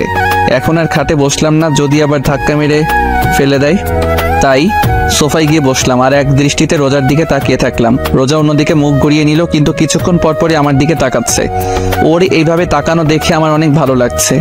আরো কিছু সময় তাকিয়ে থাকার পর হঠাৎ রোজা বলল, এই আপনি অযথা আমার দিকে তাকিয়ে আছেন কেন? রোজার এইভাবে কথা বলা অনেক মজা লাগছে, কারণ ও কিছুক্ষণ তুই করে বলে, কিছু সময় তুমি, আবার এখন আপনি করে বলছে। আমি ওকে রাগানোর জন্য বললাম, আপু আমি আপনার ছোট, তাই তুমি করে বললেই ভালো হবে। ব্যাস কাজ হয়ে গিয়েছে। রোজা তো তেলে বেগুনে জ্বলে উঠলো। ওই আপু কাকে বললা? হ্যাঁ তোমাকে আর কাকে বলবো, এখানে তো আর কেউ নেই। আজকে তোকে ছাড়বো না। বলেই খাট থেকে নেমে এসে আমার সামনে দাঁড়িয়ে আমার টি শার্টের কলার ধরে টেনে তুলে বলল, আমি তোর বোন লাগি কুত্তা? বউকে বোন বলতে তোর লজ্জা করে না? কিন্তু আমার বউ তো আমাকে ভালোবাসে না। কে বলছে আমি তোকে ভালোবাসি না? আমি তোকে অনেক ভালোবাসি। সত্যি? রোজা লজ্জায় লাল হয়ে গেল, আমার থেকে সরে গিয়ে বেলকনিতে চলে গেল। আমি রোজার পিছন পিছন বেলকনিতে চলে আসলাম। রোজা এক মনে আকাশের দিকে তাকিয়ে আছে। আমি রোজার পাশে দাঁড়িয়ে বললাম, সরি। কেন? আপু বলার জন্য। রোজা কিছু বলল না। আচ্ছা তোমাকে একটা প্রশ্ন করি। দেয়ালে তোমার সাথে যেই মেয়েটার ছবি, সেই মেয়েটা কে? আমার বেস্ট ফ্রেন্ড ফারিয়া। ও বলেই বাইরে তাকিয়ে রইলাম। ও আর বেঁচে নেই। কি? কেন, কি হয়েছিল? রোজা যা বলো তার জন্য মোটেও প্রস্তুত ছিলাম না, কারণ ওকে কিছু লোক ধর্ষণ করে মেরে ফেলেছে। হোয়াট? 6 বছর আগে একদিন আমি, ফারিয়া, রুহি আর মিম কলেজ থেকে বাসার দিকে ফিরছিলাম। সেদিন ফারিয়ার বার্থডে ছিল, তাই আমরা বললাম আজকে একটু ঘুরে তারপর বাসায় যাব। তারপর আমরা তাই করলাম। 4 জন একসাথে রাস্তায় হাঁটতে লাগলাম আর একে অপরকে পচাতে লাগলাম। রাস্তাটা একটু নিরিবিলি ছিল, তত একটা মানুষ ছিল না। হঠাৎ ফারিয়া বলল, দোস্ত তোরা আইসক্রিম খাবি? আমরা রাস্তার যেই পাশে ছিলাম তার বিপরীত একটা পাশে একটা দোকান ছিল। ফারিয়া হনহন করতে করতে দোকানে চলে গেল, আর আমরা 3 জন ফারিয়ার কাছ থেকে হাসাহাসি করছিলাম। কিছু সময় পর ফারিয়া দোকান থেকে আইসক্রিম নিয়ে আমাদের কাছে আসছিল। যেই রাস্তা পারাপার করতে যাবে সেই সময় ওর সামনে একটা গাড়ি এসে থামলো। গাড়ি থেকে ফারিয়ার এক্স বয়ফ্রেন্ড আর ওর এক বন্ধু বের হয়ে এসে ফারিয়াকে জোর জবরদস্তি করে গাড়িতে উঠিয়ে আবার চলে গেল। আর আমরা 3 জন ওখানেই দাঁড়িয়েছিলাম। আমরা ভেবেছিলাম হয়তো ওরা প্র্যাঙ্ক করছে, কিন্তু 10 মিনিট পার হয়ে গেল, কিন্তু ফারিয়ার আসার কোনো নাম নেই। ওর মোবাইল ট্রাই করলাম, কিন্তু মোবাইল বারবারই বন্ধ বলছে। এখন আমাদের 3 জনের টেনশন হতে লাগলো। আর কিছু না ভেবে ফারিয়ার আব্বুর কাছে কল দিলাম। ফারিয়ার আব্বু ব্যবসায়ী ছিলেন আর আম্মু স্কুল টিচার। কয়েকবার রিং হতেই কল রিসিভ করলো। তারপর তাকে পুরো ঘটনা খুলে বললাম। বিকেল 6টা পর্যন্ত সবাই ফারিয়াকে খুঁজেছি, কিন্তু কোথাও পাইনি। আর কোনো উপায় না পেয়ে আমার আব্বু, ফারিয়ার আব্বু আর ফারিয়ার মামা পুলিশের কাছে অভিযোগ করলো। পুরো 2 দিন পুলিশ ফারিয়াকে খুঁজেছে, কিন্তু তারাও পেল না। অবশেষে ফারিয়ার ছবি পত্রিকায় দেওয়া হলো। 3য় দিন সকাল 10টা বাজে। আমরা সবাই ফারিয়াদের বাসায় ছিলাম। হঠাৎ ফারিয়ার আব্বুর মোবাইলে একটা কল আসলো, কিন্তু কেন জানি কল রিসিভ করার কিছু সময় পরে তিনি অজ্ঞান হয়ে পড়লেন। সবাই ফারিয়ার আব্বুকে ধরে রুমে নিয়ে গেল। আর এইদিকে আব্বু যেই কলটা আসছিল সেই নাম্বারে আবার কল দিল। আব্বু কিছু সময় কথা বলল। সবে আব্বুর থেকে জিজ্ঞেস করলে আব্বু বলে রাস্তার আবর্জনার পাশে পুলিশ একটা মেয়ের লাশ পেয়েছে, এটা ফারিয়া নাকি চেক করার জন্য যেতে বলেছে। কথাটা শুনতেই আমাদের সবার কলিজাটা কেঁপে উঠল। পুরো বাড়িতে আবার কান্নার রোল পড়ে গেল। কিছু সময়ের মধ্যেই আমরা সেই জায়গায় পৌঁছে গেলাম। পুলিশ বলল রাস্তার একজন লোক আবর্জনা পরিষ্কার করছিলেন, তখন তিনি দেখলেন একটা মেয়ে উলঙ্গ অবস্থায় একপাশে পড়েছিল। তারপর একজন লেডি কনস্টেবল পুলিশ আমাদের লাশের সামনে নিয়ে গেলেন। যখন লাশের শরীরের উপর থেকে কাপড় সরানো হলো, তা দেখে আমার শরীরের পশম দাঁড়িয়ে গেল। একেবারে বাকরুদ্ধ হয়ে মাটিতে বসে পড়লাম। চোখ দিয়ে পানি পড়েই যাচ্ছে। ওর এক চোখ ফেটে গিয়েছে, ঠোঁট থেকে গাল পর্যন্ত চামড়া ছিঁড়ে ফেলেছে। পুরো চেহারায় ও হাজারো হাজারো মারের ছাপ স্পষ্ট দেখা যাচ্ছে। ওকে এমন ভাবে অত্যাচার করেছে যে ওর চেহারা ততটা চেনাই যাচ্ছিল না। পুরো শরীর জখম হয়েছিল, এমন মনে হচ্ছিল কলিজার উপর কেউ পাড়া দিয়ে ধরেছে। তারপর লাশটাকে পোস্টমর্টমের জন্য পাঠানো হলো। আর এইদিকে সবাই শকে চলে গেল ফারিয়ার এই অবস্থা দেখে। ফারিয়ার বাবা মা জিন্দা লাশের মতো চুপ করেছিল। তারপর ওকে কবর দেওয়া হলো, কিন্তু ওর বাবা মা ওকে শেষবারের মতো দেখার সুযোগ পাননি। 1 মাস পর্যন্ত পুলিশ আসামিদের খোঁজ করলেন, কিন্তু আসামি পলাতক থাকায় তারা খুঁজে পাননি। তারা খোঁজ না চালিয়ে কেস ক্লোজ করে দিল। কিন্তু এটা ফারিয়ার বাবা মা মেনে নিতে পারলো না। তারা পুলিশের পা পর্যন্ত ধরেছিল যেন ধর্ষণকারীদের শাস্তি হয়, কিন্তু পুলিশ কিছু করলেন না। বর্তমান তাহলে কি ওর ধর্ষণকারীদের কি কোনো শাস্তি হয়নি? রোজা চুপ হয়ে মাটিতে বসে কাঁদছে। আমি রোজার 2 বাহু খুব শক্ত করে চেপে ধরে ওকে ধাক্কা দিয়ে বললাম, কি হলো, কথা বলছো না কেন? ওই শোরের বাচ্চাদের কি কোনো শাস্তি হয়নি? না, তখন ওদের কোনো শাস্তি হয়নি। আমি রোজার সামনে থেকে উঠে ছাদে চলে আসলাম। প্রচুর রাগ উঠতেছে। একটা মেয়েকে এমন নির্মমভাবে ধর্ষণ করে হত্যা করার পরেও দর্শকদের কোনো বিচার হলো না। রোজার বলা কথাগুলো ভাবতে লাগলাম। হঠাৎ আমি দাঁড়িয়ে গেলাম। ঠোঁটের কোণে একটা হাসির রেখা ফুটে উঠেছে, কারণ রোজা বলল তখন তারা তাদের পাপের কোনো শাস্তি পায়নি, তার মানে এখন পেয়েছে। কিন্তু শাস্তি কে দিয়েছে, কবে দিয়েছে এবং কিভাবে দিয়েছে, এমন হাজারো কথা মনে চলছিল। আর এই সব কথার উত্তর একজনই দিতে পারবে। আমি দৌড়ে ছাদ থেকে রুমে চলে আসলাম। রুমে আসতে দেখলাম রোজা চুপচাপ দাঁড়িয়ে দেয়ালে ওর আর ফারিয়ার ছবিটার দিকে তাকিয়ে আছে। আমি রোজার সামনে গিয়ে ওর হাত ধরে টেনে এনে খাটে বসালাম। ও চুপচাপ আমার দিকে তাকিয়ে আছে। আমি ওর সামনে ফ্লোরে হাঁটু গেড়ে বসে বললাম, তুমি বলছো তখন ওরা ওদের পাপের শাস্তি পায়নি, তার মানে কি এখন পেয়েছে? রোজা মাথা দুলিয়ে হ্যাঁ বলল। কিভাবে পেয়েছে আর কে দিয়েছে? 4 বছর পর খুলনা সোনাডাঙ্গা মডেল পুলিশ স্টেশনের ওসি পদে নিয়োগ হলাম। তারপর ফারিয়ার রেপ কেস রিওপেন করলাম। দীর্ঘ 1 বছর আসামিদের খোঁজার পর অবশেষে ওদের দিনাজপুরে খুঁজে পেলাম। তারপর ওদের সেখান থেকে নিয়ে এসে ফারিয়াদের গেস্ট হাউসে রাখলাম। আর এই সব কিছুতে সাহায্য করেছে আমার 4 জন ফ্রেন্ড। আসামি ছিল 3 জন। ওদের 2 ঘন্টা যাবৎ 3rd ডিগ্রি টর্চার করার পরই ওরা সত্য কথা বলে দিয়েছিল যে ওরা 2 দিন একটানা ফারিয়াকে ধর্ষণ করেছিল। তারপর ওকে মেরে রাতে আবর্জনার কাছে ফেলে দিয়ে ওরা পালিয়ে যায়। লাগাতার 4 দিন ওদের টর্চার করা হলো। টর্চার করার সময় ওরা শুধু ওদের মেরে ফেলার জন্য অনুরোধ করত। তার পরের দিন কোর্টে ওরা যে ফারিয়ার রেপ করেছে তার এভিডেন্স পাঠিয়ে দিলাম। কোর্ট থেকে ওদের মৃত্যুদণ্ডের আদেশ আসলো। তারপর মাঝ রাস্তায় সবার সামনে ওদের ক্রস ফায়ার করে মেরে ফেলা হয়, যেন পরের বার আর কোনো মেয়ের ধর্ষণ করার কথা কেউ ভাবতেও না পারে। তো ফারিয়ার বাবা মা খুশি হয়নি যে তার মেয়ের ধর্ষণকারীদের শাস্তি হয়েছে? যেদিন ফারিয়ার রেপ কেস ক্লোজ করে দেওয়া হয় তার কিছুদিন পরে আঙ্কেল আন্টি সুইসাইড করে মারা যান। ও তারপর রাতে ডিনার করে এসে বেলকনিতে বসে আছি, আর রোজা রুমে চুপচাপ বসে আছে। বেশ কিছু সময় পর রুমে আসলাম। বিছানার একপাশে দাঁড়িয়ে বললাম, একটা কথা বলি। কি? আজকে বিছানায় শুই প্লিজ। না, বিছানায় জায়গা নেই, তুমি সোফায় গিয়ে ঘুমাও। প্লিজ, সোফায় শুইতে ভালো লাগে না, প্লিজ আজকে বিছানায় শুই। ওহো, আপনার বিছানায় ঘুমানোর কোনো প্রয়োজন নেই, এখন আপনি আসতে পারেন, আমার অনেক ঘুম পেয়েছে। বলেই রোজা শুয়ে পড়ল। বুঝলাম না এই মেয়ে এত জেদি কেন। একরাশ হতাশা নিয়ে সোফায় শুয়ে পড়লাম। অনেকক্ষণ যাবৎ ঘুমানোর চেষ্টা করছি, কিন্তু ঘুম আসছেই না। হঠাৎ রোজা বলল, কেউ যদি চায় বিছানায় এসে ঘুমাতে পারে, আমি কিছু মনে করব না। আমি শুনেও চুপচাপ চোখ বন্ধ করে শুয়ে আছি। কি হলো, কথা কানে যায়নি? বললাম কেউ যদি চায় বিছানায় এসে ঘুমাতে পারে। এইবার গলার আওয়াজটা শুনে মনে হচ্ছে ও হালকা রেগে গেছে। তারপরেও আমি চুপ করে রইলাম। হঠাৎ এমন মনে হলো কেউ আমার সামনে সাপের মতো ফোঁসফোঁস করছে। এক চোখ খুলে দেখি রোজা আমার সামনে দাঁড়িয়ে ফোঁসফোঁস করছে। আমি ভয়ে চোখ বন্ধ করে রাখলাম। কি হলো, আপনি কি শোনেননি? আপনাকে বিছানায় গিয়ে ঘুমানোর জন্য বললাম। আপনি কি আমাকে বলছেন? আপনাকে ছাড়া এই রুমে কি অন্য কেউ আছে? সরি আপু, আমি এখানে ঠিক আছি। আমার অনেক ঘুম পাচ্ছে, আপনি এখন আসতে পারেন। এই আপু কাকে বললা? হ্যাঁ, আপনাকে ছাড়া এই রুমে কি অন্য কেউ আছে? রোজা আমার গলায় টিপ দিয়ে বলল, তোমাকে আমি একেবারে মেরে ফেলবো আর একবার আমাকে আপু বললে। তো আপনাকে আমি কি বলবো? বউয়ের বাইরে যদি অন্য কিছু বলিস তাহলে তোকে মেরেই ফেলবো।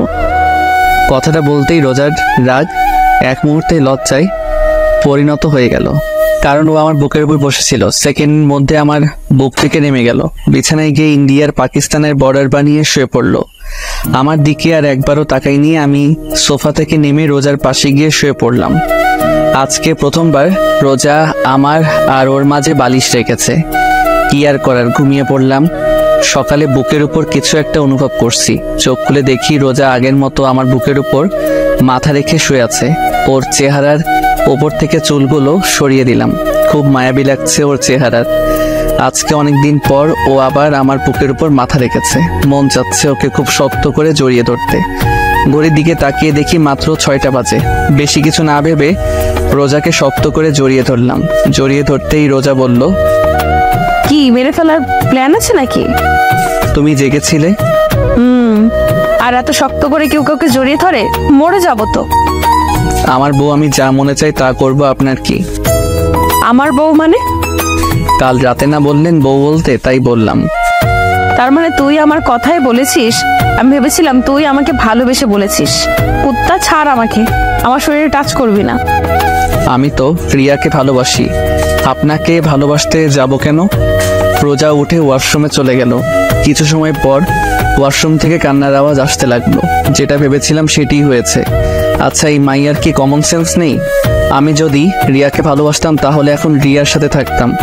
আমি এখানে ওর সাথে কেন থাকতাম? এখন কাঁদতে কাঁদতে বাড়িঘর ভাসিয়ে ফেলবে। সবাই একসাথে বসে নাস্তা করছিলাম। হঠাৎ আমি বললাম, আঙ্কেল, একটা কথা বলার ছিল। বাবা বলো, কি বলবা? আঙ্কেল, বাসা থেকে কল আসছিল, অফিসে নাকি একটু সমস্যা হয়েছে, তাই আজকে বাসার উদ্দেশ্যে রওনা দিতে হবে। আমার কথা শুনতেই রোজা চোখ বড় বড় করে আমার দিকে তাকিয়ে আছে। এ কি বাবা, কিছুদিন হলো এলে আর এখনই চলে যেতে চাচ্ছ? না মানে আন্টি, অনেকদিন হলো আসছি, অনেক কাজ পড়ে আছে। আবার রোজার ও তো অনেকদিন হলো চাকরি থেকে ছুটি নিয়েছে। তা ঠিক আছে, তাই বলে আজকে চলে যেতে হবে? জি আঙ্কেল। আচ্ছা ঠিক আছে। সবার সাথে নাস্তা শেষ করে রুমে আসলাম। রোজা আমার পিছে পিছে রুমে আসতেই দরজা লাগিয়ে দিয়ে বলল, এই তুমি নিচে আব্বুকে কি বললা? কেন, তুমি শুনোনি? শুনছি তো। আর আমি তোমার সাথে কোথাও যাব না। কোথাও যাবে না মানে? সবসময় কি বাপের বাড়িতে থাকবে নাকি? তাহলে আমি কই থাকবো? আপনার বিয়ে হয়েছে, আপনি কি ভুলে গিয়েছেন? আমার বিয়ে হয়েছে, তাহলে আমার স্বামীকে? ওর এই অদ্ভুত প্রশ্ন শুনে মন চাচ্ছে নিজের হাত দিয়ে নিজের মাথার চুল ছিঁড়ে ফেলি। আমি কে? মানুষ। দেখো, আমার সাথে মজা করা বন্ধ করো প্লিজ। আর দেরি হয়ে যাচ্ছে, তাড়াতাড়ি জামা কাপড় গুছিয়ে নাও। আচ্ছা, মজা করা বাদ দিলাম, কিন্তু একটা কথার জবাব চাই। কি? তুমি কি আমাকে ভালোবাসো? সত্যি করে বলবো? না, মিথ্যা করে বলো। আসলে আজকে রিয়ার সাথে আমার বিয়ে, তো বাসর ঘর সাজানোর মতো কোনো মানুষ পাই নাই, তাই তোমাকে সাথে করে নিয়ে যাচ্ছি যেন তুমি আমাদের বাসর ঘরটা সুন্দর করে সাজিয়ে দিতে পারো। ওর সাথে মজা করে বললাম, কিন্তু এখন দেখি এই মাইয়া তেলে বেগুনে জ্বলে উঠছে। কি বললি আরেকবার বলতো? দেখ আজকে তোর অবস্থা আমি কি করি। রোজা আমাকে ধাক্কা মেরে খাটের উপর ফেলে দিয়ে বুকের উপর বসে শুরু করলো এলোপাতারি। কুত্তা, লাল বান্দর, ব্যাং, শয়তান, আর বলবি ওই ডাইনির নাম? আরে এত মারলে বলবো কেমনে? ছাড় আমার হাত, তোকে আজ মেরেই ফেলবো। তুই ওই মেয়ের সাথে বাসর করবি তাই না? আমার কি দোষ? তুমি তো বললে মিথ্যা কথা বলতে। আমি তাই বলে তুই এই কথা বলবি? কিছু না বলে রোজাকে টান মেরে আমার বুকের উপর থেকে সরিয়ে বিছানায় শুয়ে দিলাম। ও যেই উঠতে যাবে তার আগেই ওর দুবাহু ধরে ওকে বিছানার সাথে চেপে ধরলাম। আমাকে ধরে রেখেছেন কেন? যান আপনার প্রেমিকার কাছে যান। আমি তো আমার প্রেমিকার কাছেই আছি। রোজার মুখের একেবারে সামনে মুখ নিয়ে বললাম। মানে? আরে গাদিমাইয়া, আমি তোমাকে ভালোবাসি, অনেক অনেক ভালোবাসি, নিজের জীবন থেকে বেশি ভালোবাসি। রোজার কপালে চুমু এঁকে দিয়ে বললাম, কচু বাসো, আজ পর্যন্ত তো একদিনও বললে না ভালোবাসি। সরি সোনা, প্লিজ রাগ করো না। তোমাকে অনেকদিন বলার চেষ্টা করছি কিন্তু কোনোদিন বলতে পারিনি। আমি তোমাকে আসলে অনেক ভালোবাসি। সত্যি তুমি আমাকে সত্যি ভালোবাসো? রোজাকে কিছু বলতে না দিয়ে আমাদের দুজনের ঠোঁটটা এক করে দিলাম, না হলে প্রশ্ন করতে করতে আমার মাথা খাইতো। তারপর রেডি হয়ে নিচে নামলাম, সবার কাছ থেকে বিদায় নিয়ে রওনা দিলাম ঢাকার উদ্দেশ্যে। আমি গাড়ি ড্রাইভ করছি আর রোজা আমার পাশে বসে বাইরের দিকে তাকিয়ে আছে। হঠাৎ রোজা আমার দিকে তাকিয়ে বলতে লাগলো, জানো আজকে আমি অনেক অনেক খুশি। কেন? কারণ এই ভিতর ডিম শেষমেশ আমাকে ভালোবাসি কথাটা বলতে পারলো। তুমি কি আমাকে ভিতর ডিম বললা? গাড়িতে কি আর কাউকে দেখতে পেয়েছো? আমি কিছুই বললাম না, চুপচাপ ড্রাইভ করতে লাগলাম। আমার বাবুটা কি রাগ করেছে? আমি কোনো কথা বলছি না। রোজা ওর জায়গা থেকে উঠে আমার গালে চুমু দিয়ে বলল, কথা বলো, না হলে কিন্তু কেঁদে ফেলবো। এইটাই তো পারো, কিছু হইলেই ভ্যাঁ ভ্যাঁ করে নাকের পানি চোখের পানি এক করে দাও। ওকে রাগানোর জন্য বললাম। রোজা বন্দুক বের করে বাম হাতে রেখে বলল, বুঝলাম না, এই মায়া কি সবসময় বন্দুক সাথে করে নিয়ে ঘুরে নাকি? কি যেন বললাম, আমি শুনতে পাইনি, আরেকবার বলো তো। কই না তো, কিছু বলিনি। না মানে আমার মনে হলো কিছু বলছো। সারা রাস্তা এইভাবে খুনসুটি ঝগড়া করতে করতে পার করে দিলাম। বাসায় পৌঁছাতে পৌঁছাতে রাত হয়ে গেল। ফ্রেশ হয়ে ডিনার করলাম, তারপর সবার সাথে কিছুক্ষণ কথা বলে রুমে এসে পড়লাম ঘুমানোর জন্য। আগের মতো আজকে রোজা আমার বুকের উপর মাথা রেখে একে অপরকে জড়িয়ে ধরে ঘুমিয়ে পড়লাম। কিছুদিন পর বাসায় এক পার্টির আয়োজন করা হয়। পার্টিটা ছিল সবাইকে জানানোর জন্য যে রোজা হচ্ছে চৌধুরী বাড়ির বউ। কথাটা শুনে সবাই খুশি হয়, সাথে কিছু মানুষ অবাকও হয়। আর তারা হচ্ছে আমার প্রিয় হারামি বন্ধুরা আর রিয়া আর ওর হাজবেন্ড। কিছুদিন পর রাতে রোজা আর আমি বেলকনিতে বসেছিলাম। হঠাৎ রোজা আমার কাঁধের উপর মাথা রেখে বলল, শোনো। বলো, কি বলবে? ভাবতেছি পুলিশের চাকরি ছেড়ে দেব। কেন? তোমার সাথে তো ঘুরতে পারি না, চাকরি ছেড়ে দিয়ে সারাদিন তোমার সাথে ঘুরবো, মজা করব, প্রেম করব। মায়ের একটাও মাটিতে পড়বে না যদি চাকরি ছেড়ে দেওয়ার কথা আরেকবার বলো। কেন? তুমি আমাকে ভালোবাসো নাকি পুলিশের চাকরিকে? আমি তোমাকে সব থেকে বেশি ভালোবাসি, কিন্তু একটা কথা আছে। রোজা মাথা ঘুরিয়ে আমার দিকে তাকিয়ে বলল, কি? আমি রোজার কানে কানে বললাম, পুলিশ হওয়া আমার ছোটবেলার শখ ছিল। তাই? এইভাবে চলছিল আমাদের সংসার। 7 বছর পরে আজকে অফিস থেকে একটু তাড়াতাড়ি আসলাম। বাসায় আসতেই আমার মেয়ে দাদির কোল থেকে নেমে আব্বু আব্বু বলতে বলতে আমার উপর ঝাঁপিয়ে পড়লো। রোজা একটা প্রিন্সেস জন্ম দিয়েছে। কোলে তুলে গালে চুমু দিয়ে বললাম, আমার প্রিন্সেসটা আজকে সারাদিন কি কি করেছে। কথা বলে, আগে আমার চকলেট দাও। আমি পকেট থেকে একটা চকলেট বের করে নীলার হাতে দিলাম। আমার মেয়ে চকলেট পেয়ে আমার পুরো চেহারা আদর করে বলে দিল, পুরো রোজার মতো হয়েছে। আমি নীলাকে নিয়ে রুমে এসে ওকে খাটে বসিয়ে বললাম, আম্মু তুমি বসে চকলেট খাও, আমি একটু ফ্রেশ হয়ে আসি। ঠিক আছে। নীলাকে খাটে বসিয়ে ফ্রেশ হতে গেলাম। অল্প কিছু সময়ের মধ্যে ফ্রেশ হয়ে ওয়াশরুম থেকে বের হয়ে এসে দেখি নীলা চকলেট খেতে খেতে দু গালে মেখে ফেলেছে। আমি খাটে শুয়ে নীলাকে আমার বুকের উপর বসিয়ে বললাম, প্রিন্সেস আজকে তোমার আম্মুর আসতে একটু লেট করছে না? এক জায়গা দিয়ে ভালোই হয়েছে। এখন তোমার আম্মু থাকলে আমার সাথে ঝগড়া করতো, কারণ তোমার আম্মুর জন্য চকলেট আনি নাই। নীলা হাসতে লাগলাম। আসলেই রোজা যদি জানতে পারে তাহলে আমাকে এই ডায়লগে দিত। দুজনেই হাসতে লাগলাম। হঠাৎ সাপের মতো ফোঁস আওয়াজ হতে লাগলো। আমরা দুজনে হাসি বন্ধ করে দরজার দিকে তাকিয়ে দেখি রোজা দাঁড়িয়ে আছে আর সাপের মতো ফোঁস করছে। নীলা চুপচাপ আমার কোল থেকে নেমে রোজার কাছে গেল। রোজা ওকে কোলে তুলে নিয়ে ওর গালে চুমু দিয়ে বলল, আম্মু, তোমার আব্বু কি আমার ব্যাপারে নিয়ে কথা বলছিল? নীলা মাথা দুলিয়ে হ্যাঁ বলল। আচ্ছা ঠিক আছে, তুমি নিচে দাদুর সাথে খেলা করো, যাও। নীলা কোল থেকে নেমে আমার দিকে তাকিয়ে একটা হাসি দিয়ে দৌড়ে রুম থেকে বের হয়ে গেল। রোজা দরজা লাগিয়ে আমার সামনে এসে বলল, কি বলছিল আমার নামে? কই কিছুই বলি নাই। আমি কিন্তু শুনেছি। সরি সোনা, আজকে তোমার জন্য চকলেট আনি নাই। সমস্যা নাই, 20টা কিস করলেই হয়ে যাবে। এর কম করলে হয় না? ওহো, একটাও কম না। সমস্যা নেই, আমি রাজি আছি। রোজাকে কোলে তুলে বিছানায় শুয়ে দিয়ে ওকে আদর করতে করতে হারিয়ে গেলাম ভালোবাসার মায়াজালে। হাই বন্ধুরা, গল্পটা কেমন লাগলো অবশ্যই কমেন্ট করে জানাবেন।